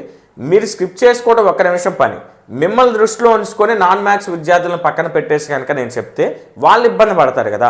మీరు ఫార్వర్డ్ చేసుకోవడానికి ఆప్షన్ ఉంది, వాళ్ళకి అర్థమయ్యేటట్లు వినడానికి ఆప్షన్ లేదు కదా. అందుకని నేను ప్రతి క్వశ్చన్ కూడా మ్యాథ్స్ అంటే భయం ఉన్న వారిని దృష్టిలో ఉంచుకొనే చెప్తా. అందుకే ఇంతసేపు ఒక్కొక్క ప్రాబ్లమ్ని నీట్గా ఎక్స్ప్లెయిన్ చేస్తాను. నా ఉద్దేశం ఏంటి అని అంటే, కొద్దిగా టైం అయినా కాంపిటేటివ్ ఎగ్జామ్ ఫీల్డ్లో ఉన్నామండి మనం. కాంపిటేటివ్ ఫీల్డ్లో ఉన్నాం మనం, చిన్నపిల్లలం కాదు. గంట వీడియో అవుతుంది సార్, గంటన్నర వీడియో అవుతుంది సార్, మాకు చూడటానికి ఇబ్బందిగా ఉంటుంది అనే మైండ్ సెట్ తీసేసేయండి. మనం సినిమా స్టార్ట్ చేస్తే 2.5-3 గంటలు సుత్తు వచ్చి రాగానే టీవీలో సుత్తులు వచ్చి రాగానే 3 గంటలు 4 గంటలు చూస్తున్నాం కదా. ఊరక 3 గంటల వినోదం కోసం 3 గంటలు సినిమా టైం వేస్ట్ చేసుకొని మనం టీవీ దగ్గర అలా అతుక్కుపోయి మనకి ఇష్టమైన హీరో లేదంటే ఇష్టమైన హీరోయిన్ మూవీలు వచ్చినప్పుడు 3 గంటల కదలకుండా చూస్తున్నాం. మనం మన జీవితాన్ని మార్చే క్లాసెస్ని గంటన్నర వినలేమా? ఇంకా మీకు ఆప్షన్ ఉంది, స్కిప్ చేసుకునే ఆప్షన్ ఉంది కదా. కాబట్టి గంట అవుతుంది 10 నిమిషాల్లో చెప్పండి, 10 నిమిషాల్లో చెప్పేది పావు గంటలో చెప్పేది కాదండి ఇది. అది అయ్యేదైతే నాకు కూడా ఇబ్బంది లేకుండా ఉంటుంది కదా. నార్మల్గా అయితే ఇప్పుడు గొంతు అసలు సహకరించట్లా, ఫుల్ కాఫ్తో ఉంది, టగటగా చెప్పుకుంటా పావు గంటలు నాకు రాక కాదు కదా ఇవి చెప్తుంది. 15 క్వశ్చన్లు 15 నిమిషాల్లో చెప్పేసేయచ్చు, నాకు కూడా ప్రాబ్లం లేకుండా ఉంటుంది. కానీ నీకు అర్థం కాకపోతే చాలా సీరియస్గా ప్రిపేర్ అయ్యే ఆస్పిరెంట్స్ ఉంటారు. గవర్నమెంట్ జాబే నా లక్ష్యం, గవర్నమెంట్ జాబ్ లేకపోతే నా సిచ్యువేషన్ ఏంటి, భవిష్యత్తు ఏంటో తెలియదు, కాబట్టి నేను ఖచ్చితంగా కష్టపడతాను, నా లైఫ్ బాగుండాలంటే గవర్నమెంట్ జాబ్ ఖచ్చితంగా ఉండాలి అని సీరియస్గా ప్రిపేర్ అయ్యే ఆస్పిరెంట్స్ ఉంటారు. వాళ్ళకి ఏంటంటే ప్రతి ప్రాబ్లం ఇప్పుడు విన్న తర్వాత, ఈ కాన్సెప్ట్ విన్న తర్వాత ఇక ఈ మోడల్ ఏది అడిగినా కానీ వాళ్ళు చేయగలిగేటట్టు నేను చెప్పాలి అని అంటే కాన్సెప్ట్ అంతా నేర్పించాల్సిందే తప్పదు. ఈ క్వశ్చన్కి ఆన్సర్ నేను డైరెక్ట్గా 15 అని చెప్పేసేయచ్చు. కానీ ఏ విధంగా చెయ్యాలి అని ఎందుకు చెప్తున్నానంటే రేపు ఎగ్జామ్లో ఈ నెంబర్స్ మార్చినప్పటికీ కూడా నాన్ మ్యాథ్స్ విద్యార్థులకి ప్రాసెస్ అంతా కళ్ళ ముందుకు వస్తుంది. నేను ఫస్ట్ నుంచి చెప్తున్నా, ఇవే క్వశ్చన్స్ ఇస్తారు అని నేను ఏ వీడియోలో కూడా చెప్పలా. ఈ మోడల్ క్వశ్చన్స్ 100% ఇస్తారు అని అంటున్నా. ఈ మోడల్లో రేపు మీకు ఎగ్జామ్ పేపర్లు అడిగినప్పుడు నేను ఎలా చేశాను, నేను ఒకటే చెప్తున్నాను చూడండి. టాప్ 100 గన్ షాట్ ప్రాబ్లమ్స్లో నేను నేర్పిస్తుంది ఏంటంటే క్వశ్చన్ని ఏ విధంగా అర్థం చేసుకోవాలి, ఏ విధంగా అప్రోచ్ అవ్వాలి, ఆన్సర్ని ఏ విధంగా తీసుకొని రావాలి అనే మైండ్ సెట్లోకి మిమ్మల్ని తీసుకెళ్ళటానికి మాత్రమే నేను ఈ క్వశ్చన్స్ చేస్తున్నా. గుర్తుపెట్టుకో, ఒక క్వశ్చన్ చూడగానే సార్ ఎలాగ చేస్తున్నారు, ఏ ప్రాసెస్ ప్రకారం చేస్తున్నారు, ఈ మోడల్ ప్రాబ్లమ్స్ నెంబర్స్ మార్చిస్తే మనం కూడా ఈ ప్రాసెస్లో చేస్తే ఆన్సర్ వస్తుందా లేదా అని చెక్ చేసుకునే వాళ్ళు చాలామంది ఉన్నారండి. నాకు ఇప్పటికే చాలామంది ఇన్ సర్వీస్ టీచర్స్ కూడా మెసేజ్ చేస్తూ ఉన్నారు, ఫోన్స్ చేసి చెప్తున్నారు బాగున్నాయని చెప్పని. కాబట్టి నిమిషాల్లో అయిపోయేది కుదరదు. ఎప్పుడన్నా ఇన్స్టెంట్గా వస్తే అన్హెల్దీనే గుర్తుపెట్టుకోండి. ఆరోగ్యం బాగుండాలి అని అంటే కంపల్సరీగా కొద్దిగా టైం టేకెన్ అయినా తీసుకోవాలి. ఇన్స్టెంట్గా ఫాస్ట్ ఫుడ్లకి అలవాటు పడిన మనం ఫాస్ట్గానే జరగాలనుకుంటాం, అది కుదరని పని, ఫాస్ట్గా జరిగేది కుదరని పని. నెక్స్ట్ వచ్చేసరికి లైన్స్ గురించి కొద్దిగా ఎక్స్ప్లెయిన్ చేసిన తర్వాత ప్రాబ్లమ్స్లోకి వెళ్దాం. ఇంతటితో యాంగిల్స్ గురించి అయిపోయింది. ఇంత మించి యాంగిల్స్ మీద అడగటానికి అవకాశం లేదు. పేపర్ 1కైనా 2కైనా గుర్తుపెట్టుకోండి. ఫస్ట్ మ్యాచింగ్ సరిగా అవకాశం ఉంది, తర్వాత పూరక సంపూరక సంయుగ్మ కోణాలు, వీటి మీద అప్లికేషన్ ఓరియంటెడ్గా అడుగుతారు. స్కూల్ అసిస్టెంట్ వారికి కూడా ఇంకా అంతకుమించి వెళ్ళరు, గుర్తుపెట్టుకోండి. నెక్స్ట్ లైన్స్ రేఖలు. ఫస్ట్ ప్యారలల్ లైన్స్ అంటే రేఖల మీద ఎలాగ అడుగుతారంటే క్వశ్చన్ 2 ప్యారలల్ లైన్స్కి మధ్యలో ఎన్ని కామన్ పాయింట్స్ ఉంటాయి, ఖండించుకునే రేఖలు ఎన్ని ఖండన ఉమ్మడి బిందువు ఎన్ని ఉంటాయి అలాగ అడుగుతారు. చూడండి ఒకసారి ప్యారలల్ లైన్స్, ఒక్కొక్క దాన్ని నీట్గా ఎక్స్ప్లెయిన్ చేస్తాను. ప్యారలల్ లైన్స్, తర్వాత ఇంటర్సెక్టింగ్ లైన్స్, తర్వాత కాంకరెంట్ లైన్స్, ఇది ఒక్కటి గుర్తుపెట్టుకోండి. కాంకరెంట్ లైన్స్, మిలిత రేఖలు అని అంటాం. మిలిత రేఖలు, ఖండన రేఖలు. నెక్స్ట్ ప్యారలల్ లైన్స్, సమాంతర రేఖలు.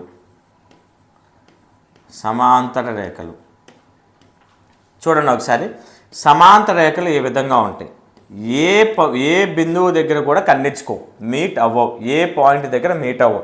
అంటే ఉమ్మడి బిందువు ఉండదు, కామన్ పాయింట్ ఉండదు. ఇంటర్సెక్టింగ్ లైన్స్కి 2 లైన్స్ ఒక బిందువు దగ్గర పాయింట్ దగ్గర ఇంటర్సెక్ట్ పాయింట్ దగ్గర మీట్ అవుతాయి, ఒకే ఒక పాయింట్. మిలిత రేఖలు కాంకరెంట్ లైన్స్ అంటే 3 కన్నా 3 లేదా అంతకంటే ఎక్కువ రేఖలు ఒకే బిందువు దగ్గర కనుక కలుసుకుంటే దాన్ని కాంకరెంట్ మిలిత రేఖలు అని అంటారు. ఇప్పుడు చూడండి ఒకసారి సింపుల్గా, సమాంతర రేఖల మధ్యలో ఉమ్మడి బిందువులు ఎన్ని, ఇదిగో 0 0. ప్యారలల్ లైన్స్ మీట్ అయ్యే కామన్ పాయింట్ ఏమైనా ఉందా, లేదు సార్ 0. ఇంటర్సెక్టింగ్కి 1 ఉమ్మడి బిందువు 1, తర్వాత మిలిత రేఖలకి కూడా 1. మరి మిలిత రేఖలకి ఖండన రేఖలకి డిఫరెన్స్ ఏంటి సార్? ఇంటర్సెక్టింగ్ లైన్స్కి కాంక్రీట్ లైన్స్కి డిఫరెన్స్ ఏంటి? ఇంటర్సెక్టింగ్ లైన్స్లో ఓన్లీ 2 లైన్స్ మాత్రమే ఉంటాయి. 2 లైన్స్ ఒక కామన్ పాయింట్ దగ్గర మీట్ అయితే రెండు రేఖలు ఒక ఉమ్మడి బిందువు దగ్గర కనుక కలుసుకుంటే ఖండించుకుంటూ వెళ్తే దాన్ని ఖండన రేఖ అంటాం. ఒక ఉమ్మడి బిందువు గుండా ఒకే ఒక ఉమ్మడి బిందువు ఉంటుందండి. ఇక్కడ ఏ ఉమ్మడి బిందువులు ఉండవు, సమాంతర రేఖలో ఉమ్మడి బిందువులు ఉండవు, కామన్ పాయింట్స్ ఏమి ఉండవు, 2 లైన్స్ మధ్యలో కామన్ పాయింట్స్ ఏమి ఉండవు, 0. ఎందుకనంటే గత టెట్ పేపర్లో ఈ 2 క్వశ్చన్స్ అడిగారు, మళ్ళీ అడగొచ్చు, గుర్తుపెట్టుకోండి. ఇంటర్సెక్టింగ్ లైన్స్ అలానే కాంగ్రెంట్ లైన్స్ మధ్య డిఫరెన్స్ అడగొచ్చు. ఇంటర్సెక్ట్ లైన్స్లో కాంగ్రెంట్ లైన్స్ రెండింటికి కూడా ఉమ్మడి బిందువు ఒక్కొక్కటే. కానీ 2 లైన్స్ ఉంటే అది ఇంటర్సెక్టింగ్ లైన్స్, ఖండన రేఖలు. 2 లైన్స్ కేవలం 2 రేఖలు మాత్రమే ఉమ్మడి బిందువు కన్నా ఖండించుకుంటే దాన్ని ఖండన రేఖలు అంటాం. 3 లేదా అంతకంటే ఎక్కువ రేఖలు కనుక, అంతకంటే ఎక్కువ లైన్స్ కనుక కామన్ పాయింట్ దగ్గర మీట్ అయితే ఖండించుకుంటే, ఖండన పాయింట్ ఉమ్మడి బిందువు దగ్గర ఖండించుకుంటే దాన్ని మిలిత రేఖలు అని అంటాం. మిలిత రేఖలు అని అంటాం. అర్థమైంది అనుకుంటున్నా. నెక్స్ట్ లైన్స్ అండ్ యాంగిల్స్లో ఇంపార్టెంట్ 2 సరళ రేఖల్ని, 2 లైన్స్ని, అవి ప్యారలల్ అవ్వాల్సిన అవసరంలా, ఎలా ఉన్నా పర్లా, వేరొక లైన్ వచ్చి 2 వేరు బిందువుల దగ్గర కనుక ఖండించుకుంటే దీన్ని ట్రాన్స్వర్సల్ లైన్ అంటాం, తిరియక్ రేఖ అని అంటాం. ట్రాన్స్వర్సల్ లైన్స్ అండి, దీని మీద ఖచ్చితంగా క్వశ్చన్ వస్తుంది. ట్రాన్స్వర్సల్ లైన్స్ తెలుగులో తిరియక్ రేఖ. ఒక్క నిమిషం. తిరియక్ రేఖ తెలుగులో తిరియక్ రేఖ అంటాం. ట్రాన్స్వర్సల్ లైన్స్ అంటే ఏంటి? 2 వేరు సరళ రేఖల్ని, 2 లైన్స్ని ఇంకొక రేఖ అనేది 2 వేరు డిస్టింక్ట్ పాయింట్ అంటే డిఫరెంట్ పాయింట్స్ దగ్గర ఖండించుకుంటూ వెళ్తే దాన్ని ట్రాన్స్వర్సల్ లైన్ అంటాం. ఇదేం చేస్తుంది? ట్రాన్స్వర్సల్ లైన్ 2 లైన్స్ని 8 యాంగిల్స్గా సపరేట్ చేస్తుంది. 2 లైన్స్ని ABCDEFGH, ఓకేనా? లేదా 1 2 3 4 ఇలా కూడా రాసుకోవచ్చు. ఏబిసిలు కన్ఫ్యూజ్ అవుతాను సార్ అంటే 1 2 3 4 5 6 7 8 ఈ విధంగా ఖండిస్తాయి. 2 రేఖలను 8 కోణాలుగా వేరు చేస్తుంది తిరియక్ రేఖ అనేది, ట్రాన్స్వర్సల్ లైన్ అనేది. ట్రాన్స్వర్సల్ అంటే అర్థమైంది కదా, 2 రేఖలను వేరు బిందువుల దగ్గర ఖండించే రేఖను ట్రాన్స్వర్సల్ లైన్ అంటాం, తిరియక్ రేఖ అని అంటాం. ఇది ఎన్ని కోణాలుగా సపరేట్ చేస్తుంది, ఎన్ని కోణాలుగా మారుస్తుంది 2 లైన్ని, 2 లైన్స్ని అంటే 2 రేఖలు అంటే 8 యాంగిల్స్గా మారుస్తుంది. దీంట్లో నీకు బాగా గుర్తుండాల్సినవి కొన్ని ఉన్నాయి. శీర్షాభిముఖ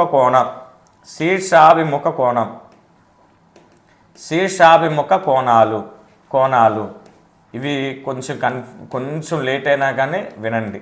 వర్టికల్ ఆపోజిట్ యాంగిల్స్ లేదా వర్టికల్లీ ఆపోజిట్ యాంగిల్స్ అంటాం, వర్టికల్ ఆపోజిట్ యాంగిల్స్.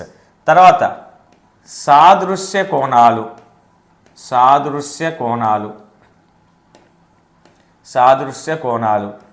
ఇంగ్లీష్లో కరస్పాండింగ్ యాంగిల్స్ రాయడంలా, ఇంకా టైం వేస్ట్ ఎందుకు. నెక్స్ట్ వచ్చేసరికి ఏకాంతర కోణాలు ఇంగ్లీష్లో ఆల్టర్నేట్ ఇంటీరియర్ యాంగిల్స్.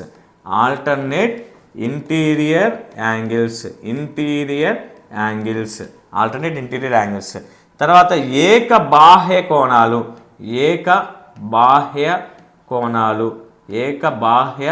కోణాలు ఇంగ్లీష్లో ఆల్టర్నేట్ ఎస్టీరియర్ యాంగిల్స్. నెక్స్ట్ వచ్చేసరికి సహ అంతర కోణాలు ఇంగ్లీష్లో కో ఇంటీరియర్ యాంగిల్స్. ఇక ఆఖరిగా సహ బాహ్య కోణాలు కో ఎస్టీరియర్ యాంగిల్స్. శీర్షాభిముఖ కోణాలు లేదా ఇంగ్లీష్లో వర్టికల్ ఆపోజిట్ యాంగిల్స్ అన్నాం. ఫస్ట్ ఇక్కడ చూడండి, వీటి మీద ఖచ్చితంగా క్వశ్చన్ అడుగుతారు, కన్ఫ్యూజ్ అయ్యే కాన్సెప్ట్ కాబట్టి నేను ఇంతసేపు చెప్తున్నా. 2 లైన్స్కి మధ్యలో ఉన్నవన్నీ కూడా ఇంటీరియర్ యాంగిల్స్, అంతర కోణాలు అంటాం. అంతరం అంటే ఏంటి? లోపల ఉండటం కదా. ఎవరి లోపల? 2 లైన్స్ లోపల ఉన్న కోణాలను అంతర కోణాలు అంటాం. 2 లైన్స్కి బయట వెలుపల ఉన్న కోణాలను బాహ్య కోణాలు అని అంటాం. ఇప్పుడు ఏబి బాహ్య కోణం, అలానే జిహెచ్ కూడా బాహ్య కోణాలు. అంతర కోణాలు చెప్పండి. సిడిఈఎఫ్ లేదా 3, 4, 5, 6 యాంగిల్స్ ఇంటీరియర్ యాంగిల్స్ అవుతాయి. అర్థమైంది కదా? 1, 2, 3, 4, 5, 6, 7, 8 దీంట్లో ఇంటీరియర్ యాంగిల్స్ ఏమవుతాయి? 3, 4, 5, 6 అంతర కోణాలు. బాహ్య కోణాలు 1, 2, 7, 8 బాహ్య కోణాలు. 2 లైన్స్కి మధ్యలో ఉన్నవి ఇంటీరియర్ యాంగిల్స్ అంతర కోణాలు, బయట ఉన్నవి ఎక్స్టీరియర్ యాంగిల్స్ బాహ్య కోణాలు. ఇప్పుడు శీర్షాభిముఖ కోణాలు అని అంటే ఒకే శీర్షాన్ని పంచుకుంటూ ఏ ఉమ్మడి భుజం లేని కోణాలు శీర్షాభిముఖ కోణాలు అంటాం. ఇది చూడండి ఒకసారి. శీర్షాభిముఖ కోణాలు అంటే ఒకే బిందువును, ఒకే ఖండన బిందువును పంచుకుంటున్నాయి ఇవి రెండు. ఉమ్మడి భుజం లేదు కదా. ఏసి చూడు ఒకసారి. ఇది ఏ కోణం, ఇది సి కోణం, ఇది ఉమ్మడి భుజం ఏం లేదు కదా. కాబట్టి ఒకే శీర్షాన్ని పంచుకుంటుంది అంటే angle A, angle C. Next బికి డి, యాంగిల్ బి, అలానే యాంగిల్ డి. నెక్స్ట్ ఇక్కడ angle E, angle G. Next angle F, angle F, అలానే యాంగిల్ హెచ్. అర్థమైంది అనుకుంటున్నా. ఒకే శీర్షాన్ని పంచుకుంటూ, ఒకే బిందువును పంచుకుంటూ ఉమ్మడి భుజాలు లేని వాటిని శీర్షాభిముఖ కోణాలు అని అంటాం. వర్టికల్ ఆపోజిట్ యాంగిల్స్ అంటాం. ఇది చూడండి. ఒకే ఉమ్మడి బిందువు ఉంది కానీ భుజాలు వేరుగా ఉన్నాయి. దీనికి ఈ 2 భుజాలు, దీనికి ఇవి 2 భుజాలు, అంటే ఎదురెదురుగా ఉన్నవి అవన్నీ కూడా సమానం ఈక్వల్గా ఉంటాయి. శీర్షాభిముఖ కోణాలు సమానం. Vertical opposite angles are equal. Next సాదృశ్య కోణాలు, కరస్పాండింగ్ యాంగిల్స్. సాదృశ్య కోణాలు అని వేటిని అంటామంటే తిర్యక్ రేఖకు ఈ లైన్కు ఒకే వైపు ఉంటూ ఒకటి బాహ్య కోణం, ఇంకోటి అంతర్కోణం, ఒకటి అంతర్కోణం, ఇంకోటి బాహ్య కోణం. ఇది చూడ ఒకసారి.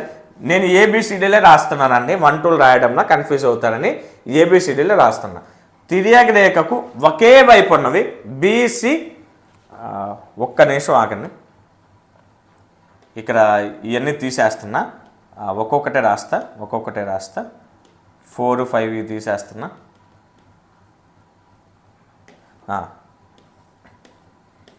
ABCDEFG.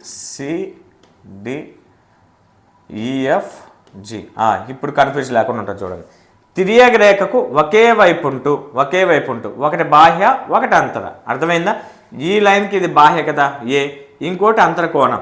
మళ్ళీ ఇక్కడే ఉండకూడదు, ఆసన కోణాలే ఉండకూడదు. అర్థమైందా? దాని పక్కనే ఉండకూడదు. ఒకటి గుర్తుపెట్టుకో. ఇక్కడ ఏ పొజిషన్లో ఉందో రెండో లైన్ కూడా అదే పొజిషన్లో ఉండాలని గుర్తుపెట్టుకోండి. ఎల్ అనే లైన్కి పైన ఉంది. రెండో లైన్ ఏంటి? ఎం లైన్ కూడా పైన ఉన్నదాన్ని గుర్తుపెట్టుకోండి. Angle A comma angle F ఒక సెట్. అర్థమైందా? Angle A comma angle F ఒక సెట్. అర్థమైంది కదా? తర్వాత CG angle C comma angle G. Sir నువ్వు ఒకటి బాహ్య కోణం, ఇంకోటి అంతర్కోణం ఉండాలన్నావు కదా, మరి ఈ 2 ఎందుకు తీసుకోకూడదు? నీకు ఆ కన్ఫ్యూజ్ అవుతుందని నేను క్లాసెస్లో చెప్పేటప్పుడు వీటికి రూల్స్ ఉంటాయి అది చెప్తా. ఇప్పుడు టైం కుదరదు కాబట్టి యాప్లో చెప్పేటప్పుడు నేను క్లాసెస్ చేసేటప్పుడు చెప్తాను. ఇక చూడు, ఈ లైన్కి ఏ అనేది ఏ ప్లేస్లో ఉందో ఈ లైన్కి అదే ప్లేస్లో ఉన్నది ఏంటి? ఎఫ్ఏ కదా. అర్థమైందా? ఎల్ అనే లైన్కి పైన ఉంది ఏ, ఎం అనే లైన్కి కూడా పైన ఉన్నది ఏంటి? ఎఫ్ కదా. ఎల్ లైన్కి సి అనేది ఎక్కడ ఉంది? కిందనుంది. ఎం లైన్కి సి కిందనున్న ఏంటి? Angle G. ఇక్కడ ఇలానే చెప్పు. ట్రాన్స్వర్సల్ లైన్కి ఇటువైపు సేమ్ డైరెక్షన్లో ఉన్నవి. బి ఎల్ లైన్కి పైన ఉంది, ఎం లైన్లో పైన ఉన్నది ఎవరు? ఈనేగా. కాబట్టి యాంగిల్ బి అలానే యాంగిల్ ఈ. మళ్ళీ చెప్తున్నా సార్ ఒకటే వైపు ఉండాలన్నావు కదా, ఈ 2 తీసుకుంటా. నేను తీసుకుంటే తప్పవుద్ది. గుర్తుపెట్టుకో, ఇవి 2 తీసుకోకూడదు. ఈ లైన్ల మీద ఏ పొజిషన్ ఏ స్థానంలో ఉన్నదో దాన్ని తీసుకోవాలి. ఇప్పుడు ఎల్ అనే లైన్కి బి నేను తీసుకుంటున్నా. బి ఎక్కడుంది? ఎల్ లైన్కి కిందనుంది సార్. ఇప్పుడు ఎం లైన్ దగ్గరికి రా. ఎం లైన్ కిందనుంది ఎవరు? హెచ్. అర్థమైంది అనుకుంటున్నా. ఎం లైన్కి కిందనుంది ఎవరు? హెచ్. ఇవి 2 ఒక పేరు. అర్థమైందా? ఇవి కూడా సమానం. ఇవి కూడా సమానం. Corresponding angles are equal. సాదృశ్య కోణాలు కూడా సమానంగా ఉంటాయి, గుర్తుపెట్టుకో. తర్వాత ఏకాంతర కోణాలు కూడా సమానం. ఏకాంతర కోణాలు కూడా సమానం. తర్వాత ఏక బాహ్య కోణాలు కూడా ఈక్వల్గా ఉంటాయి. కో ఇంటీరియర్ యాంగిల్స్ కూడా ఈక్వల్గా ఉంటాయి, ఈక్వలే. ఇప్పుడు ఏకాంతర కోణాలు ఆల్టర్నేట్ ఇంటీరియర్ యాంగిల్స్ అవ్వాలంటే, ఇంటీరియర్ యాంగిల్స్ అంటే లోపల ఉన్నవే, ఒకటి ఇటువైపు, ఆల్టర్నేట్ అంటే చిరొక వైపు. ఆల్టర్నేట్ అంటే చిరొక వైపు. ఇక్కడ సిఈ అంటే చిరొక వైపు, అలా గుర్తుపెట్టుకో. ఆల్టర్నేట్ అంటే చిరొక వైపు. డిఎఫ్ ఇది అర్థమైపోయి ఉంటుంది, ఇది అర్థమైపోయి ఉంటుంది, పంచడం మనకు బాగా తెలుసు కదా. డిఎఫ్ సిఈ చిరొక వైపు. ఏకాంతర కోణాలంటే తిర్యక రేఖకు ఒకవైపు ఎదురెదురు చిరొక వైపు అని చెప్పని సిడి తీసుకోకండి, సిడి తీసుకోకండి. నువ్వు ఏది చేసినా ఎల్ రెండు లైన్లను దృష్టిలో ఉంచుకొని మార్క్ చేయాలి, రాయాలి. అర్థమైందా? సిడి అనేవి కేవలం ఎల్ లైన్లోనే ఉంది. ఎం లైన్ ఏం చేసింది మరి? అర్థమైందా? సిడి అనేది కేవలం ఎల్ లైన్ దగ్గరే ఉంది, మరి ఎం ఏం పాపం చేసింది? అందుకని నువ్వు ఏది తీసుకున్నా రెండు కోణాలు, ఒకటి ఎల్కి ఇంకోటి ఎంకి సంబంధించి తీసుకోవాలి. ఇప్పుడు అర్థమైపోయి ఉంటుంది. తర్వాత డిఎఫ్. నెక్స్ట్ ఏకబాహ్య కోణాలు అంటే ఏంటి సార్? అర్థమైపోయింది. ఏకాంతర కోణాలు అంటే చిరొక వైపు అన్నావు. ఆల్టర్నేట్ ఇంటీరియర్ యాంగిల్స్ అంటే చిరొక వైపు లోపల ఉన్నవి అన్నావు. ఇప్పుడు ఆల్టర్నేట్ ఎక్స్టీరియర్ యాంగిల్స్ అంటే బయట ఉన్నవి చిరొక వైపు, అంతే కదా. ఇప్పుడు AH angle, AH angle H. Next angle B G, angle B అలానే యాంగిల్ జి. ఇవి కూడా ఈక్వలే, ఇవి కూడా ఈక్వల్. అంటే దీని అర్థం ఏంటి? ఇక్కడ 80 degrees ఉంటే ఇక్కడ కూడా 80, ఇక్కడ 100 degrees ఉంటే ఇక్కడ కూడా 100. అర్థమైందా? ఆల్టర్నేట్ ఇంటీరియర్ యాంగిల్స్ ఈక్వల్ అని అంటే, కరస్పాండింగ్ యాంగిల్స్ ఈక్వల్ అంటే ఇక్కడ ఎంత అయితే యాంగిల్ ఉందో ఇక్కడ కూడా అంతే యాంగిల్ ఉండాలి. ఇక్కడ ఎంత అయితే ఇక్కడ కూడా అంతే. ఇప్పుడు ఫర్ ఎగ్జాంపుల్ ఇక్కడ 100 అనుకో, ఎఫ్ చెప్పండి నాకు. ఎఫ్ కూడా 100 సార్. సి 80 అనుకో, జి ఎంత? 80 సార్. అర్థమైందా? ట్రాన్స్వర్సల్ లైన్లో నీకు ఈ 8 యాంగిల్స్లో ఒక్క యాంగిల్ ఇచ్చినా మిగిలిన 7ని నువ్వు కనుక్కోవచ్చు. ఈ ప్రాపర్టీస్ని బేస్ చేసుకొని మిగిలిన 7 కోణాలను నువ్వు నీట్గా చెప్పేసేయచ్చు. తర్వాత కో ఇంటీరియర్ యాంగిల్స్ సహా అంతర కోణాలంటే ఒకే వైపు ఉండాలి. CF angle C, angle F, అలానే యాంగిల్ డి, యాంగిల్ ఈ. అర్థమైందా? ఒకే వైపు ఉన్న లోపల కోణాలను కో ఇంటీరియర్ యాంగిల్స్ అంటాం. వీటి సమ్ ఎంతకి ఈక్వల్ అవుతుంది అంటే 180 degrees. కో ఇంటీరియర్ యాంగిల్స్ ఈక్వల్ కాదు, గుర్తుపెట్టుకో. సహా అంతర కోణాలు సమానం కాదు. మరి వీటి స్పెషాలిటీ ఏంటి? సహా అంతర కోణాలను మనం కూడితే 180 degreesకి ఈక్వల్ అవ్వాలి. అలానే సహా బాహ్య కోణాలు అంటే తిర్యక రేఖకు ఒకే వైపున బాహ్య కోణాలు angle A plus angle G ఎంతకి ఈక్వల్ అవ్వాలి? 180 degreesకి ఈక్వల్ అవ్వాలి. ఆ రెండింటిని యాడ్ చేస్తే. అలానే angle B, angle H, angle B plus angle H equal to 180 degreesకి ఈక్వల్ అవ్వాలి. అర్థమైంది అనుకుంటున్నా. ఇదండి తిర్యక రేఖకు సంబంధించి. చాలామంది కన్ఫ్యూజ్ అవుతారు. చాలా సింపుల్ టాపిక్. మనం వీటిని పట్టుకుంటే మనం ఏ మార్క్ చేసినా ఎల్ ఎం రెండిట్లో మనం తీసుకోవాలి. ఏ యాంగిల్ తీసుకున్నా అనేది చూసుకొని vertical opposite angles equal, corresponding angles are equal, co alternate interior angles are equal, alternate exterior angles are equal, sum of co interior angles are equal to 180 degrees, sum of co exterior angles are equal to 180 degrees. ఈ విషయాలు కనుక మనకు కనుక అవగాహన ఉంటే సింపుల్గా answers రాబట్టవచ్చు, సింపుల్గా ఆన్సర్స్ చేయవచ్చు. నెక్స్ట్ చూడండి, ఇది ఎన్నో క్వశ్చను? 80th క్వశ్చన్ అనుకుంటా. 80వ ప్రశ్న. 2 parallel lines are cut by a transversal. ఇంకా 1 hour అవుతుందండి, స్పీడ్గా లాగిచ్చేస్తాను. 2 parallel lines are cut by a transversal. Identify the possible pair of interior angles on the same side of the transversal. 2 సమాంతర రేఖలను ఒక తిర్యక రేఖ ఖండించుచున్నది. ఆ తిర్యక రేఖకు ఒకే వైపు ఉండుటకు సాధ్యమవు ఒక జత అంతర కోణాలను గుర్తించండి. ఇదిగో 2 కోణాలను ఒక తిర్యక రేఖ ఖండిస్తుందంట. ఆ తిర్యక రేఖకు ఒకే వైపున ఉన్న అంతర కోణాలు కనుక్కోమన్నాడు. అంటే ఇదేగా కో ఇంటీరియర్ యాంగిల్సేగా. ఇప్పుడు నాకు చెప్పు, కో ఇంటీరియర్ యాంగిల్స్ యొక్క సమ్ ఎంతకి ఈక్వల్ అవ్వాలా? 180 degrees సార్. కో ఇంటీరియర్ యాంగిల్స్ 2 ఈక్వల్గా ఉంటాయా? ఉండవు సార్. కో ఇంటీరియర్ యాంగిల్స్ సహా అంతర కోణాలు సమానంగా ఉండవు. కానీ ఆ రెండింటిని యాడ్ చేస్తే 180కి ఈక్వల్ అవ్వాలి. ఇదిగో ఈ కాన్సెప్ట్ మీద ఈ క్వశ్చన్ చూడు. ఏ రెండింటిని యాడ్ చేస్తే 180కి ఈక్వల్ అవుతుంది? ఇదిగో 135 + 45, ఈ రెండింటిని యాడ్ చేస్తేనేగా 180 డిగ్రీస్కి ఈక్వల్ అవుతుంది. అర్థమైందా? Answer option C is the right answer. Next question, ఇక్కడ ఎస్జిటి వాళ్ళని అడిగిందేనండి. స్కూల్ అసిస్టెంట్ వారికి ఈ మోడల్లో ఖచ్చితంగా బిట్ ఉంటుంది, చాలా ఎక్కువ బిట్స్ ఉంటాయి ఈ మోడల్లో. తిరియక రేఖకు సంబంధించి ఖచ్చితంగా ప్రతి పేపర్లో ఒక బిట్ ఉంటుంది. L parallel M and N is transversal line, then x plus y equal to L parallel M మరియు N తిరియక రేఖ యొక్క అయితే x plus y ఎంత? చూడండి, x plus y కావాలి. ఫస్ట్ y కనుక్కుంటున్నాను చూడండి, అలా కాకపోయినా y కనుక్కుంటున్నాను. ఇది చూడండి, ఇవి రెండు యాంగిల్ y అలానే 80 డిగ్రీస్ రెండు సమానం అంటున్నా. 80 డిగ్రీస్ రెండు సమానం అంటున్నా. ఎందుకు అంటున్నాను చెప్పండి? ఇందా నేను చెప్పానుగా, ఇదిగో ఒకే బిందువును పంచుకుంటూ ఎదురెదురు ఉన్నాయి, వీటి భుజాలు వేరుగా ఉన్నాయి. ఉమ్మడి భుజం లేకుండా ఒకే శీర్షాన్ని పంచుకుంటూ ఎదురుగా ఉన్నవంటే ఇవి శీర్షాభిముఖ కోణాలు, vertical opposite angles. Vertical opposite angles ఎలా ఉంటాయని చెప్పా? ఈక్వల్గా ఉంటాయని చెప్పావు సార్. కాబట్టి y = 80. నెక్స్ట్ x = కూడా 80 అనే రాస్తున్నా నేను. x = 80 అని కూడా రాస్తున్నా. ఎలానో గెస్ చేయండి. ఇది చూడండి ఒకసారి, ఇది తిరియక రేఖ, ట్రాన్స్వర్సల్ లైన్కి ఒకే వైపు ఉంటూ L లైన్కి పైన ఉంది, M లైన్కి కూడా పైన ఉంది. అంతేనా? అంటే ఒకటి బాహ్య కోణం, ఇంకోటి అంతర కోణం. మీకు ఇవన్నీ గుర్తుపెట్టుకోకుండా నేను సింపుల్ లాజిక్ ఏం చెప్పా?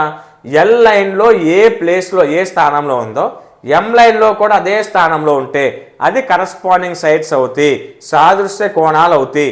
సాదృశ్య కోణాలు సమానం అని చెప్పానా చెప్పలేదా? చెప్పాను. అర్థమైంది అనుకుంటున్నా. ఇప్పుడు L అనే లైన్కి x పైన ఉంది, M అనే లైన్కి కూడా 80 డిగ్రీస్ పైన ఉంది. అంటే ఇవి రెండు లేదు సార్, నేను మ్యాథ్స్ పరిభాషలో నేర్చుకుంటానంటే తిరియక రేఖకు ఒకే వైపు ఉంటూ ఒక కోణమేమో బాహ్య కోణం, ఇంకోటి అంతర కోణంగా ఉన్నదాన్ని మనం కరస్పాండింగ్ యాంగిల్, సాదృశ్య కోణాలు అంటాం. వాటిలో మళ్ళీ ఇంకో 2 కండిషన్స్ ఉన్నాయి. అవన్నీ కూడా నేను యాప్లో క్లాసెస్ చేసేటప్పుడు చెప్తా, క్లాసెస్ చెప్పేటప్పుడు చెప్తా. ముందు నువ్వు ఇక్కడ గుర్తుంచుకోవాల్సింది జాగ్రత్తగా, నాన్ మ్యాథ్స్ విద్యార్థులు గుర్తుపెట్టుకోండి, ఎల్కి ఎక్స్ అనేది పైన ఉంది, ఎంకి కూడా 180 డిగ్రీస్ పైన ఉంది. అంటే ఎల్ లైన్కి ఎక్స్ అనేది ఏ ప్లేస్లో ఉందో ఎం లైన్కి కూడా 180 డిగ్రీస్ అనేది అదే స్థానంలో ఉంది. అదే స్థానంలో ఉంటే అన్నీ ఈక్వలే కదా, సేమ్ ప్లేస్లో ఉందంటే ఈక్వలే కదా, సేమ్ అంటున్నామంటే ఈక్వలే, అవి రెండు సమానం. అయితే మనం అడిగింది ఎక్స్ ప్లస్ వై ఎంత అని అడిగారు. ఎక్స్ ప్లస్ వై అంటే 80 + 80 160 ఇస్ ద రైట్ ఆన్సర్. 160 అనేది రైట్ ఆన్సర్ అవుతుంది. 160 అనేది కరెక్ట్ ఆన్సర్. అర్థమైందా? నెక్స్ట్ కాన్సెప్ట్ జామెట్రీలో ట్రయాంగిల్స్ గురించి 2 ప్రాబ్లమ్స్ ఉన్నాయి. అవి కంప్లీట్ చేసుకున్న తర్వాత చెప్దాం. జామెట్రీ నుంచి, రేఖాగణితం నుంచి కనీసం 3 బిట్లు వస్తాయి. అంతకంటే ఎక్కువ ఇవ్వాలనుకుంటే 5 వరకు కూడా ఇవ్వచ్చు. 3 నుంచి 5 వరకు ఖచ్చితంగా. ఈ 3 బిట్స్లో లైన్స్ అండ్ యాంగిల్స్ నుంచి ఖచ్చితంగా ఒక క్వశ్చన్ వస్తుంది. రేఖలు మరియు కోణాల నుంచి ఖచ్చితంగా ఒక క్వశ్చన్ వస్తుంది. రెండో క్వశ్చన్ వచ్చేసరికి ట్రయాంగిల్స్ నుంచి క్వాడ్రిలేటర్స్ గురించి, అంటే పాలిగన్స్ నుంచి ఒక క్వశ్చన్ వస్తుంది. పాలిగన్స్ నుంచి ఒక క్వశ్చన్, అలానే లైన్స్ అండ్ యాంగిల్స్ నుంచి ఒక క్వశ్చన్. 2 క్వశ్చన్స్ అయిపోయినాయి. పాలిగన్స్లోనే ట్రయాంగిల్స్, తర్వాత స్క్వేర్, రాంబస్ ఇవన్నీ ఉంటాయి. మీకు ఇవన్నీ తెలిసినాయి. ఇవన్నీ కూడా నెక్స్ట్ వస్తూ ఉంటే చెప్తాను. ఖచ్చితంగా ఈ 2 క్వశ్చన్లు వస్తాయి. మూడోది సిమెట్రీ, సౌష్టవం నుంచి ఎక్కువగా అడుగుతున్నారు 3వ క్వశ్చన్. ఇక ఎక్కువగా 3 కంటే ఎక్కువ అడగాలి అనుకుంటే లైన్స్ అండ్ యాంగిల్స్ నుంచి ఒక క్వశ్చన్, తర్వాత ట్రయాంగిల్స్ నుంచి ఒక క్వశ్చన్, తర్వాత క్వాడ్రిలేటర్స్ నుంచి ఒక క్వశ్చన్, అలాగ అడిగే అవకాశం ఉంటాయి. ఖచ్చితంగా ఈ 3 కాన్సెప్ట్స్ నుంచి క్వశ్చన్ అడుగుతారు. ఇప్పటికే లైన్స్ అండ్ యాంగిల్స్ కంప్లీట్ చేసేసుకున్నాం అంటే ఒక మార్క్ నీ దగ్గర ఉన్నట్లే. ఇప్పుడు ట్రయాంగిల్స్ కూడా చాలా సింపుల్, తర్వాత పాలిగన్స్ వస్తుంది, అది అయిపోతే 2 మార్క్స్ కంప్లీట్ అయిపోయినట్లే. ట్రయాంగిల్స్ చూడండి, ఈ వీడియోలో నేను 15 ప్రాబ్లమ్స్ చెప్పా. 15 ప్రాబ్లమ్స్లో కనీసం 3 బిట్లు వస్తాయండి. కనీసం 3 మార్కులు వస్తాయి కన్ఫామ్గా. ఈ 15 మార్కులు కనుక, ఈ 15 క్వశ్చన్ని నువ్వు జాగ్రత్తగా మోడల్స్ అన్నిటిని అర్థం చేసుకోగలిగితే ఖచ్చితంగా 3 ప్రశ్నలు వస్తాయి, 3 మార్కులు నీకు వస్తాయి. గంటలో 3 మార్కులు చూసుకోండి. ఇంకా ట్రయాంగిల్స్ గురించి, ట్రయాంగిల్స్ ప్రాపర్టీస్ చాలా ఇంపార్టెంట్ అండి. ధర్మాలు బాగా ఇంపార్టెంట్. ట్రయాంగిల్స్లో నువ్వు బాగా నేర్చుకోవాల్సింది ప్రాపర్టీస్, ధర్మాలను, అలానే రకాలను, ట్రయాంగిల్స్లో రకాలను. అయితే ధర్మాల గురించి ఎక్కువగా ఈ మధ్య టచ్ చేస్తున్నారు, టెక్స్ట్ బుక్స్లో కూడా ఎక్కువగా ఇచ్చారు. ధర్మాల గురించి చూడండి ఒకసారి. త్రిభుజ కోణాలు నిష్పత్తి ఇచ్చారు ఇక్కడ 2:3:4. అయితే అందులో చిన్న కోణం ఎంత అని అడిగారు. చిన్న కోణం ఎంత అని అడిగారు. ఇప్పుడు ట్రయాంగిల్ నిష్పత్తి ఎంత ఇచ్చాడు చూడండి, 2:3:4. 2:3:4. ఇప్పుడు వీటి మొత్తం ఎన్ని పార్ట్స్? 9 పార్ట్సేగా, అంతేనా? 5 + 4 9 పార్ట్స్. ఇవంతా కూడా ఎంతకి ఈక్వల్ అవ్వాలి? 180 డిగ్రీస్కి ఈక్వల్ అవ్వాలి. గుర్తుపెట్టుకో, sum of interior angles in a triangle is equal to 180 degrees. త్రిభుజ అంతర కోణాలు మొత్తం కూడా 180 డిగ్రీలకి సమానం అవ్వాలి. 180 డిగ్రీస్ సమానం. ఇది ధర్మాలలో ఇది ఒకటి. 4 ధర్మాలు ఉంటాయి. 4 ప్రాపర్టీస్ మాత్రమే ఉంటాయి ట్రయాంగిల్కి. గట్టిగా నువ్వు గుర్తుపెట్టుకోవాలంటే దాంట్లో ఫస్ట్ వచ్చేసరికి some of interior angles is equal to 180 degrees. అంతర కోణాలు, త్రిభుజంలో అంతర కోణాల మొత్తం 180 డిగ్రీలకు సమానం అవ్వాలి. ఇక్కడ కోణాలను నిష్పత్తిలో ఇచ్చాడు. ఎన్ని భాగాలు చేశారు? 9 భాగాలు 180 డిగ్రీలు అయింది. అర్థమైందా? 180 డిగ్రీలు అయింది. అందులో చిన్న కోణం కనుక్కోమన్నాడు. చిన్నది ఎంత? 2 భాగాలే కదా. చిన్నది 2 భాగాలే కదా అయ్యేది. కాబట్టి 2 భాగాలు ఎంత? తగ్గితా పెరుగుతా? తగ్గిస్తారు. కాబట్టి తక్కువ బై ఎక్కువ ఇంటూ మిగిలింది రాసేస్తాం. డిగ్రీలు 20ల 2 20లు ఎంత? 40 డిగ్రీలు సార్. 2 20లు ఎంత? 40 డిగ్రీలు. ఒకవేళ పెద్దది అడిగితే 440 సార్ 160, 420 సార్ 80. సార్ 80. చిన్నది అడిగారు కాబట్టి 40 డిగ్రీస్. పెద్దది అడుగుంటే 80. ఇది చూడ ఒకసారి. చిన్నదేమో 40 డిగ్రీస్ అయిపోయింది, డైరెక్ట్ రాసేస్తున్నా. 3 భాగాలంటే 60 డిగ్రీలు. పెద్దది వచ్చేసరికి 80 డిగ్రీలు. అంతేగా 4 2 8. ఇక్కడ 100 80 180 డిగ్రీలు. అలా కూడా నువ్వు చెక్ చేసుకోవచ్చు. ఆన్సర్ ఎంత? Option D 40 degrees. అర్థమైంది అనుకుంటున్నా. ఈ విధంగా క్వశ్చన్స్ అడగటానికి ఎక్కువ అవకాశం ఉంది. రేషియో ఇచ్చారు, అది 9 భాగాలు. మనని స్మాలెస్ట్ చిన్న కోణం అడిగారు. చిన్న భాగాలు ఎంత? 2. అంటే తక్కువ బై ఎక్కువ. 2/9 ఇంటూ 180 డిగ్రీస్. 9 2s are 18. 0 ఉందిగా 0. 220s are 40 డిగ్రీస్ అనేది రైట్ ఆన్సర్ అవుతుంది. నెక్స్ట్ దీంట్లోనే ఇంకొక ప్రాపర్టీ కూడా చెప్తాను చూడండి. ఇంకొక ధర్మం కూడా. ఒక ధర్మం చెప్పేసా. రెండో ధర్మం ఏంటి? రెండో ప్రాపర్టీ, సెకండ్ ప్రాపర్టీ వచ్చేసరికి ఇది చూడు ఒకసారి. అంతర కోణం అనేది త్రిభుజం యొక్క బాహ్య కోణం త్రిభుజంలోని ఎదుటి అంతర కోణాల మొత్తం అంటే ఎక్స్ని కావాలని అంటే a + b చేయాలి. Exterior angle is equal to sum of its opposite interior angles. Exterior angle అనేది ఆ sum of its opposite interior యాంగిల్స్కి ఈక్వల్ అవుతుంది. బాహ్య కోణం అనేది ఆ బాహ్య కోణానికి ఎదురుగా ఉన్న అంతర కోణాల మొత్తానికి సమానం అవుతుంది. బాహ్య కోణానికి ఎదురుగా ఉన్న అంతర కోణం మొత్తానికి బాహ్య కోణం సమానం అవుతుంది. అర్థమైంది అనుకుంటున్నా. Exterior angle equal to sum of its opposite interior angles. X equal to a + b. ఇది రెండోది. ఇది 7th క్లాస్లో బాగా ఇచ్చాడు కాబట్టి జాగ్రత్తగా నేర్చుకునే ప్రయత్నం చేయండి. టెట్లో అడిగే అవకాశం ఉంది, అది కూడా గుర్తుపెట్టుకోండి. ఏం లేదు, ఇక్కడ 40 డిగ్రీస్ అని ఇస్తారు, ఇక్కడ 35 డిగ్రీస్ అంటారు. అయితే ఎక్స్ ఎంత? 40 + 35. 40 + 35 ఎంత? 75 డిగ్రీసే కదా. సింపుల్. 75 డిగ్రీస్ అని రాసేస్తావు నువ్వు. అంటే నార్మల్గా ఇచ్చాను, ఎగ్జాంపుల్ చెప్పి అంతే. నార్మల్గా ఇది 90 కంటే ఎక్కువగానే ఉంటుంది నేను గీసిన యాంగిల్. జస్ట్ ఎగ్జాంపుల్ చెప్తున్నాను నీకు అంతే. నెక్స్ట్ మూడో ప్రాపర్టీ. 3 4 ఒకేసారి ఇక్కడే చెప్తాను చూడండి. 3 4 ఒకేసారి ఇక్కడే చెప్తా.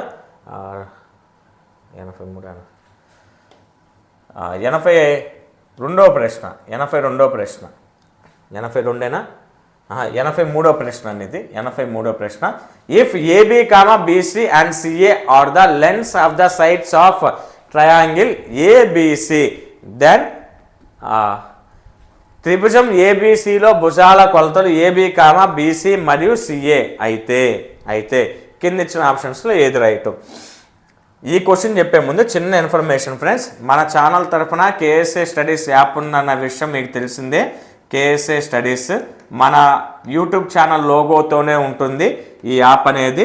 యాప్ ప్లే స్టోర్లో అందుబాటులో ఉంది, లేదనుకుంటే ఈ వీడియో కింద డిస్క్రిప్షన్లో లింక్ ఇస్తాను, అక్కడి నుంచి మీరు డైరెక్ట్గా ఇన్స్టాల్ చేసుకోవచ్చు. దీంట్లో ఆంధ్రప్రదేశ్ వారికి అలానే తెలంగాణ వారికి 2 రాష్ట్రాల వారికి కూడా మ్యాథ్స్ క్లాసెస్ అందుబాటులో ఉన్నాయండి. ఆంధ్రప్రదేశ్ వారికి అయితేనేమో 249 రూపాయలు, వ్యాలిడిటీ 12 మంత్స్. తెలంగాణ వారికి అయితేనేమో 199 రూపాయలు, 199 రూపాయలు, వ్యాలిడిటీ వచ్చేసరికి 8 మంత్స్. కంప్లీట్ డిఎస్సి వరకు కూడా కోచింగ్ ఉంటుందండి. డిఎస్సి వరకు కూడా నా గైడెన్స్ ఉంటూనే ఉంటుంది. కేవలం ఈ క్లాసెస్ టెట్ వరకు మాత్రమే కాదు, మీరు ఒకసారి పర్చేజ్ చేసిన తర్వాత కోర్సు డిఎస్సి కంప్లీట్ అయ్యేంత వరకు మా ఛానల్ తరపున మ్యాథ్స్ సబ్జెక్ట్కి సంబంధించి నా సపోర్ట్ మీకు 100% ఉంటుంది. వీడియోస్ అప్లోడ్ అవుతూనే ఉంటాయి, డైలీ చక్కగా వినే ప్రయత్నం చేయండి. ఈ క్లాసెస్ అద్భుతంగా మీకు ఉపయోగపడతాయండి. ఓన్లీ మార్క్స్ వరకు మాత్రమే కాదు, ఉద్యోగం వచ్చిన తర్వాత మ్యాథ్స్ నీవు టీచింగ్ చేయడానికి కూడా ఈ క్లాసెస్ 100% యూజ్ అవుద్ది.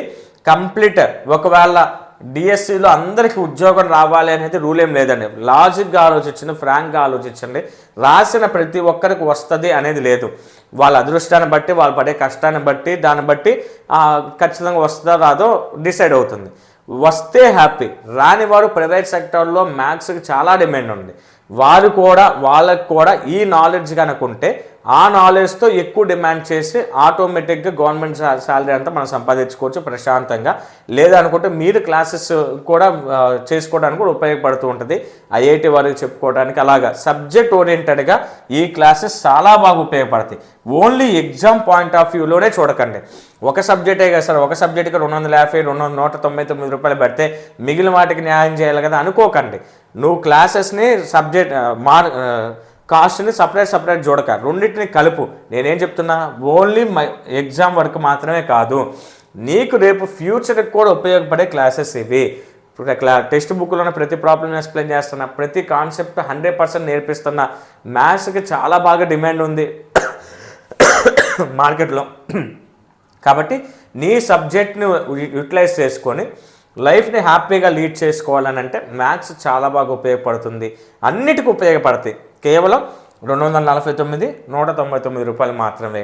కాబట్టి తీసుకునే ప్రయత్నం చేయండి. నా తరపు నుంచి హామీ ఏంటంటే, మీరు పెడుతున్న ప్రతి రూపీకి నేను న్యాయం చేస్తా.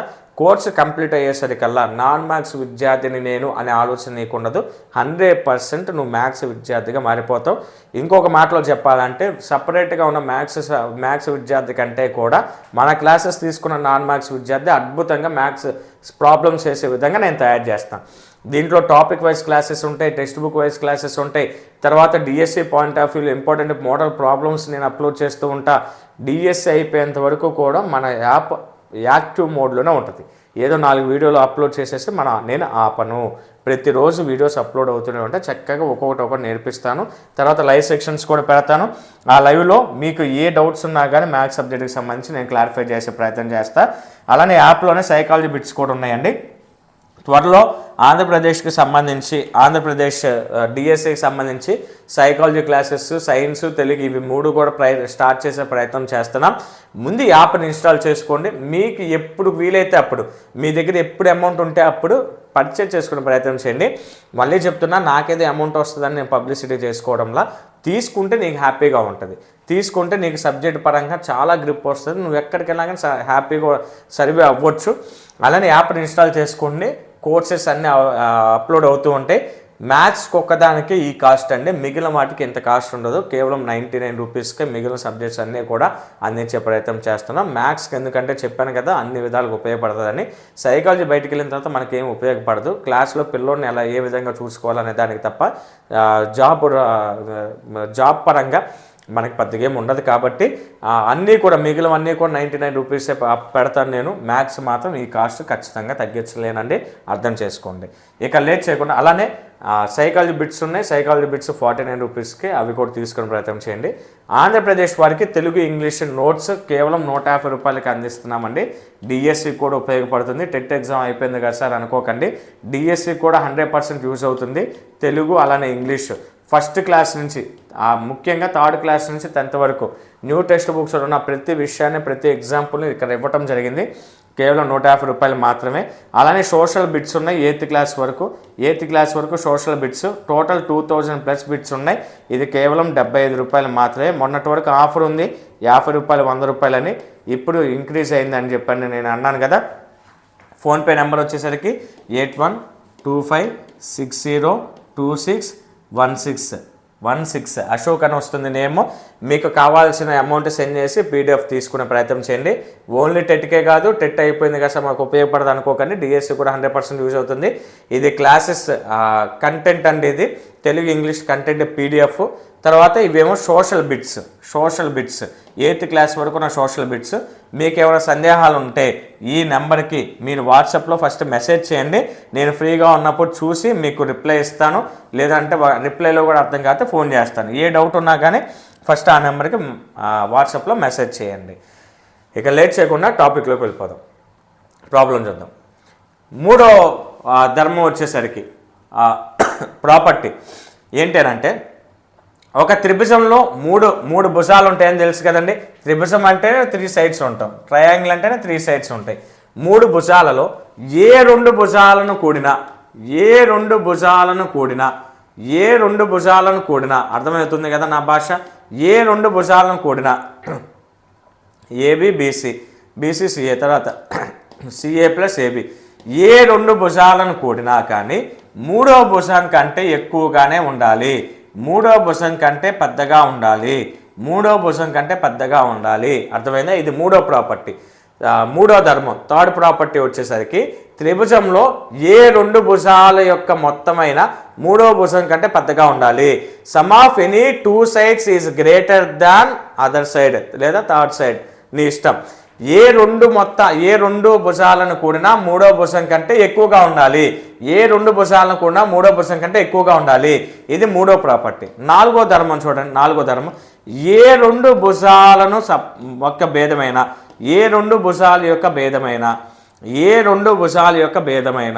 ఏమంటున్నా, ఏ రెండు భుజాల యొక్క భేదమైన మూడో భుజం కంటే తక్కువగా ఉండాలి.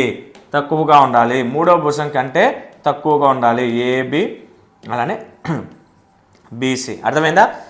ఏ రెండు భుజాల యొక్క భేదమైన మూడో భుజం కంటే తక్కువ ఉండాలి. Difference between any 2 sides is less than third side. అర్థమైందా? ఏ రెండు భుజాలను కూడినా మూడో భుజం కంటే ఎక్కువగా ఉండాలి. ఏ రెండు భుజాల యొక్క భేదమైన మూడో భుజం కంటే తక్కువగా ఉండాలి. ఇవి ఈ 4 ప్రాపర్టీ. 4 ప్రాపర్టీలు చెప్పా. త్రిభుజంలోని అంతర కోణాల మొత్తం 180 డిగ్రీలు సమానం అవ్వాలి. తర్వాత బాహ్య కోణం ఎక్స్టీరియర్ యాంగిల్ ఎలా వస్తుంది? Some of its opposite interior angles. తర్వాత మూడోది ఏంటి? ఏ రెండు భుజాలను కూడినా కానీ మూడో భుజం కంటే ఎక్కువగా ఉండాలి. ఏ రెండు భుజాల యొక్క భేదమైన మూడో భుజం కంటే తక్కువగా ఉండాలి. ఇదేగా ఉంది ఆప్షన్. అర్థమైందా? మిగిలిన 3 కూడా తప్పు. ఇది ఆన్సర్ అవుతుంది. ఇది ట్రయాంగిల్స్కి సంబంధించిన కంప్లీట్ ఇన్ఫర్మేషన్. నెక్స్ట్ పాలిగన్స్కి సంబంధించి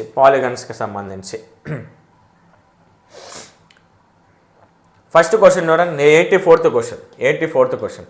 some of exterior angles of A hexagon. ఒక షడ్భుజిలోని బాహ్య కోణాల మొత్తం. నీకు బాహ్య కోణం exterior angles, some of exterior angles బాహ్య కోణాల మొత్తం కనపడిందా? కళ్ళు మూసుకొని 360 డిగ్రీలు పెట్టేసాయి.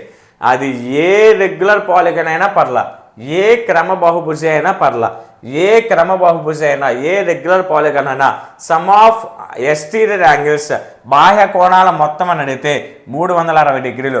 హెక్సాగాన్ అంటే 6 భుజాలు ఉంటాయి. షడ్భుజి అంటే 6 భుజాలు కలిగిన పాలిగన్ యొక్క సమ్ ఆఫ్ ఎక్స్టీరియర్ యాంగిల్స్ అంత బాహ్య కోణాలు మొత్తం ఎంత అని అడిగాడు? 360 డిగ్రీలు. 6 భుజాలు కాదు, 1000 భుజాలు ఉన్నా లేదా ఎంత ఉన్నా కానీ, 50 భుజాలు ఉన్నా, 100 భుజాలు ఉన్నా, 150 భుజాలు ఉన్నా నీకు అనవసరం. బహుభుజి అని కనపడిందా? పాలిగన్, రెగ్యులర్ పాలిగన్ అని కనపడిందా?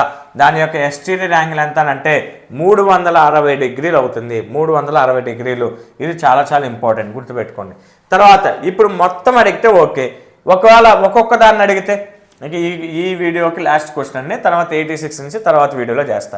ఒక్కొక్క కోణం కనుక అడిగితే ఇప్పుడు మొత్తం అయితే 360 డిగ్రీలు. Exterior angle, some of exterior angles అడిగితే కళ్ళు మూసుకొని 360 డిగ్రీలు పెట్టేశా. ఒక్కొక్క కోణం అడిగితే బై ఎన్. ఎన్ అంటే ఏంటి? Number of sides. ఇచ్చిన దాని యొక్క సైడ్స్ ఎంత? ఫార్ములా ఇది 360 degrees బై ఎన్. ఇప్పుడు 360 degrees by measure of each exterior angle of A regular పెంటాగాన్. పెంటాగాన్ అంటే 5 భుజాలు కలిగింది. ఒక క్రమ పంచభుజిలోని ఒక్కొక్క బాహ్య కోణం ఎంత? ఇప్పుడు ఎన్ ఎంత చెప్పు? పెంటాగాన్ అంటే 5, పంచభుజి అంటే 5 భుజాలు ఉన్నవి 5 డివైడ్ చేయి. 5 72 అంతేగా, 5 7 35, తర్వాత 5 2 10. ఇప్పుడు ఆన్సర్ ఎంత? 72 degrees. అర్థమైపోయిందా? అర్థమైంది కదా. ఇంగ్లీష్ మీడియం వారు గుర్తుపెట్టుకోండి, తెలుగులో పదాలు కూడా గుర్తుపెట్టుకోండి. సప్తభుజి, పంచభుజి, షడ్భుజి, అష్టభుజి, తర్వాత నవభుజి, తర్వాత వచ్చేసరికి దశభుజి, ఇవన్నీ కూడా ఇస్తూ ఉంటారు తెలుగులో. అవన్నీ కూడా గుర్తుపెట్టుకోండి, జాగ్రత్తగా చూడండి. మొత్తం కనుక అడిగితే 360 డిగ్రీలు. ఈ నా ఎక్స్పెక్టేషన్ ఏంటంటే ఈ మోడల్లో ఖచ్చితంగా క్వశ్చన్స్ ఉంటాయి. మొత్తం అడిగితే 360 డిగ్రీలు. ఒక్కొక్క బాహ్య కోణం కనుక అడిగితే 360 డిగ్రీలు బై ఎన్. నెక్స్ట్ వీడియోలో వచ్చేసరికి మొత్తం అంతర్కోణాలు ఎంత, ఒక్కొక్క అంతర్కోణం కనుక్కోవటం ఎలాగా, ఇవన్నీ కూడా నీట్గా. అంతర్కోణాలు మారిపోతాయండి, బాహ్య కోణం మాత్రం ఏ రెగ్యులర్ పాలిగన్ కూడా చేంజ్ అవ్వదు, 360 డిగ్రీలే. అంతర్కోణాలు ఇంటీరియర్ యాంగిల్స్ మాత్రం చేంజ్ అవుతూ ఉంటాయి, దానికి ఫార్ములా ఉంటాయి. తర్వాత సిమెట్రీ గురించి, మెన్సురేషన్ గురించి చెప్పేసి ఇంకా 100 క్వశ్చన్స్ని క్లోజ్ చేసుకున్నాం. నెక్స్ట్ వీడియోలో 86 to 100 ప్రాబ్లమ్స్ నేను ఎక్స్ప్లెయిన్ చేస్తాను. ఈ వీడియోని ఇక్కడ వరకు మీరు చూశారంటే ఎంతో కొంత యూజ్ అవుతుంది అని నేను ఆలోచిస్తున్నాను. ఈ వీడియోలో ఖచ్చితంగా మీకు 3 మార్క్స్ వచ్చే వీడియో అనేది 100% వస్తుంది. ఇంత హార్డ్ వర్క్ చేశాను కాబట్టి నా హార్డ్ వర్క్ మీరు ఏమైనా సపోర్ట్ చేయాలంటే మీకు తెలుసు కదా ఏం చేయాలి, లైక్ చేయటం, మ్యాక్సిమం పాయింట్స్తో హైప్ ఇవ్వటం. ఫస్ట్ టైం ఎవరైనా మన ఛానల్ చూస్తున్నట్లుంటే వెంటనే సబ్స్క్రైబ్ చేసుకోవటం, టెట్కి డిఎస్సికి ప్రిపేర్ అయ్యే మీ ఫ్రెండ్స్కి మన ఛానల్ని, మన యాప్ని షేర్ చేయటం మీ నుంచి నేను ఆశిస్తుంది అంతవరకు మాత్రమే. నెక్స్ట్ వీడియోలో 86 to 100 ప్రాబ్లమ్స్తో మీట్ అవుదాం.